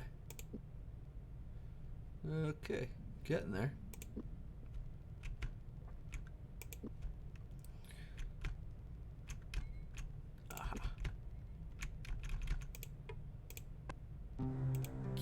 Use herbs. Do I need any of your herbs? I can use these.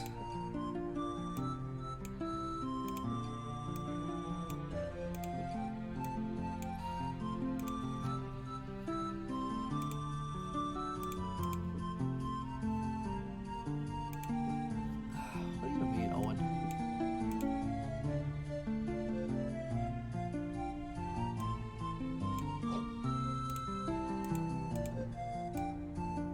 Take your go-go juice. Okay, where's the tavern? I need the tavern.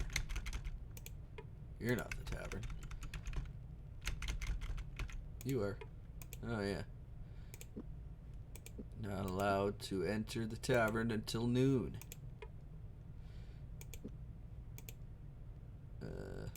Yeah. 1.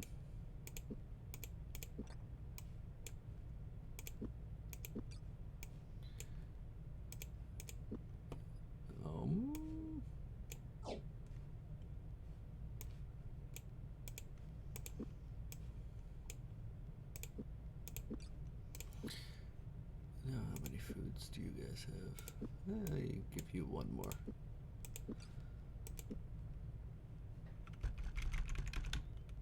Okay, back on our trip to the north.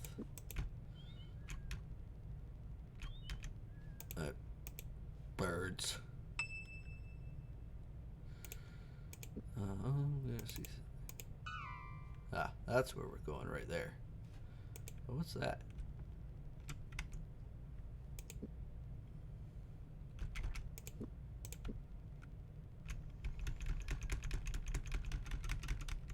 Hmm?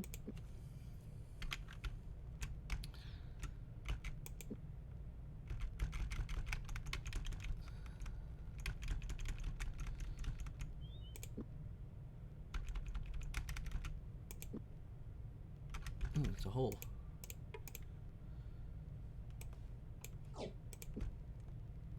Okay.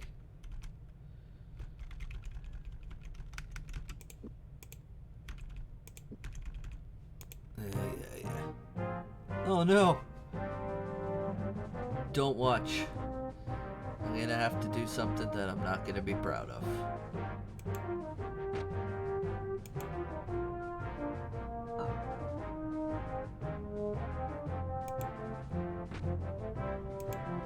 I'm sorry, doggies. But you're attacking me. I don't have any choice. Don't watch. Avert your eyes, children.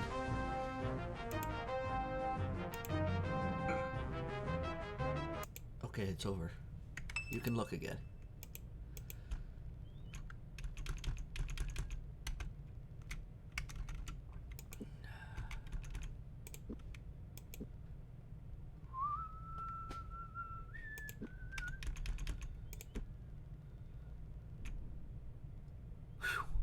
Okay, we've made it to the mine.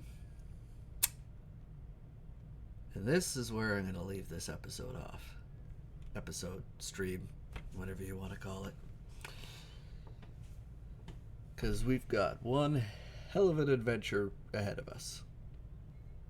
And also more terrible accents. Because this is a dwarven mine. So, I'm going to leave this one here. Cliffhanger.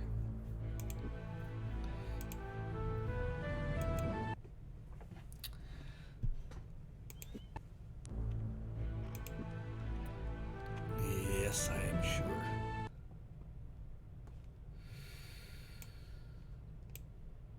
Okay. I gotta come up with like some new backgrounds and stuff. One of these days I'll actually do it. Anyway. Well, that was fun, guys. I had a good time. I think, yeah. It's getting close to my bedtime.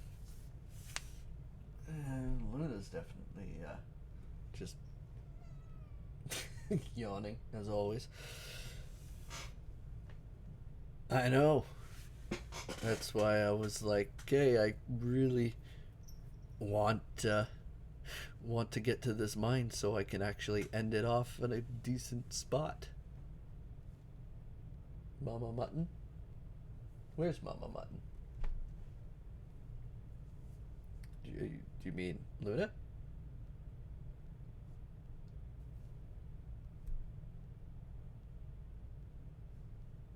What are you talking about? Mama Mutton. I don't see her.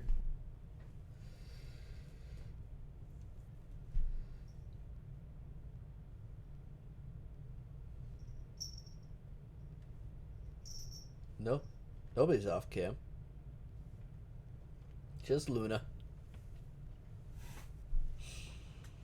She it is cat. I will get cat.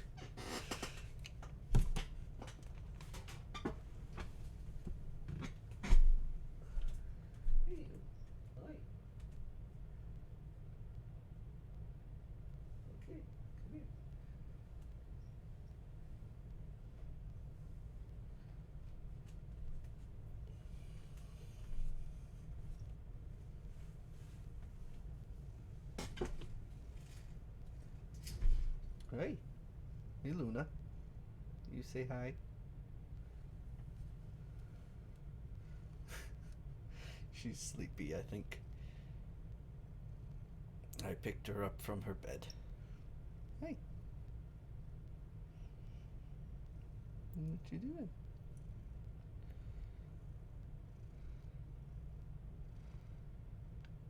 It is sleepy hour.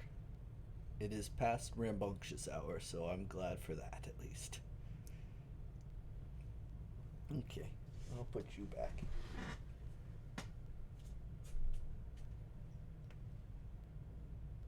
Ouch! Oof! Claws! Oof. Ow. Anyway, it is getting very close to my sleepy hour as well. So, thank you for joining me. I will most definitely be back at 6 p.m. on Thursday. And we will enter the Dwarven Mines, hear more of my terrible Dwarven accents, and then we will go see the elves, which is both parts one of my favorite areas and also one of my least favorite. You'll see why next episode. But anyway, have a good night. I will see you later. Thanks for joining me.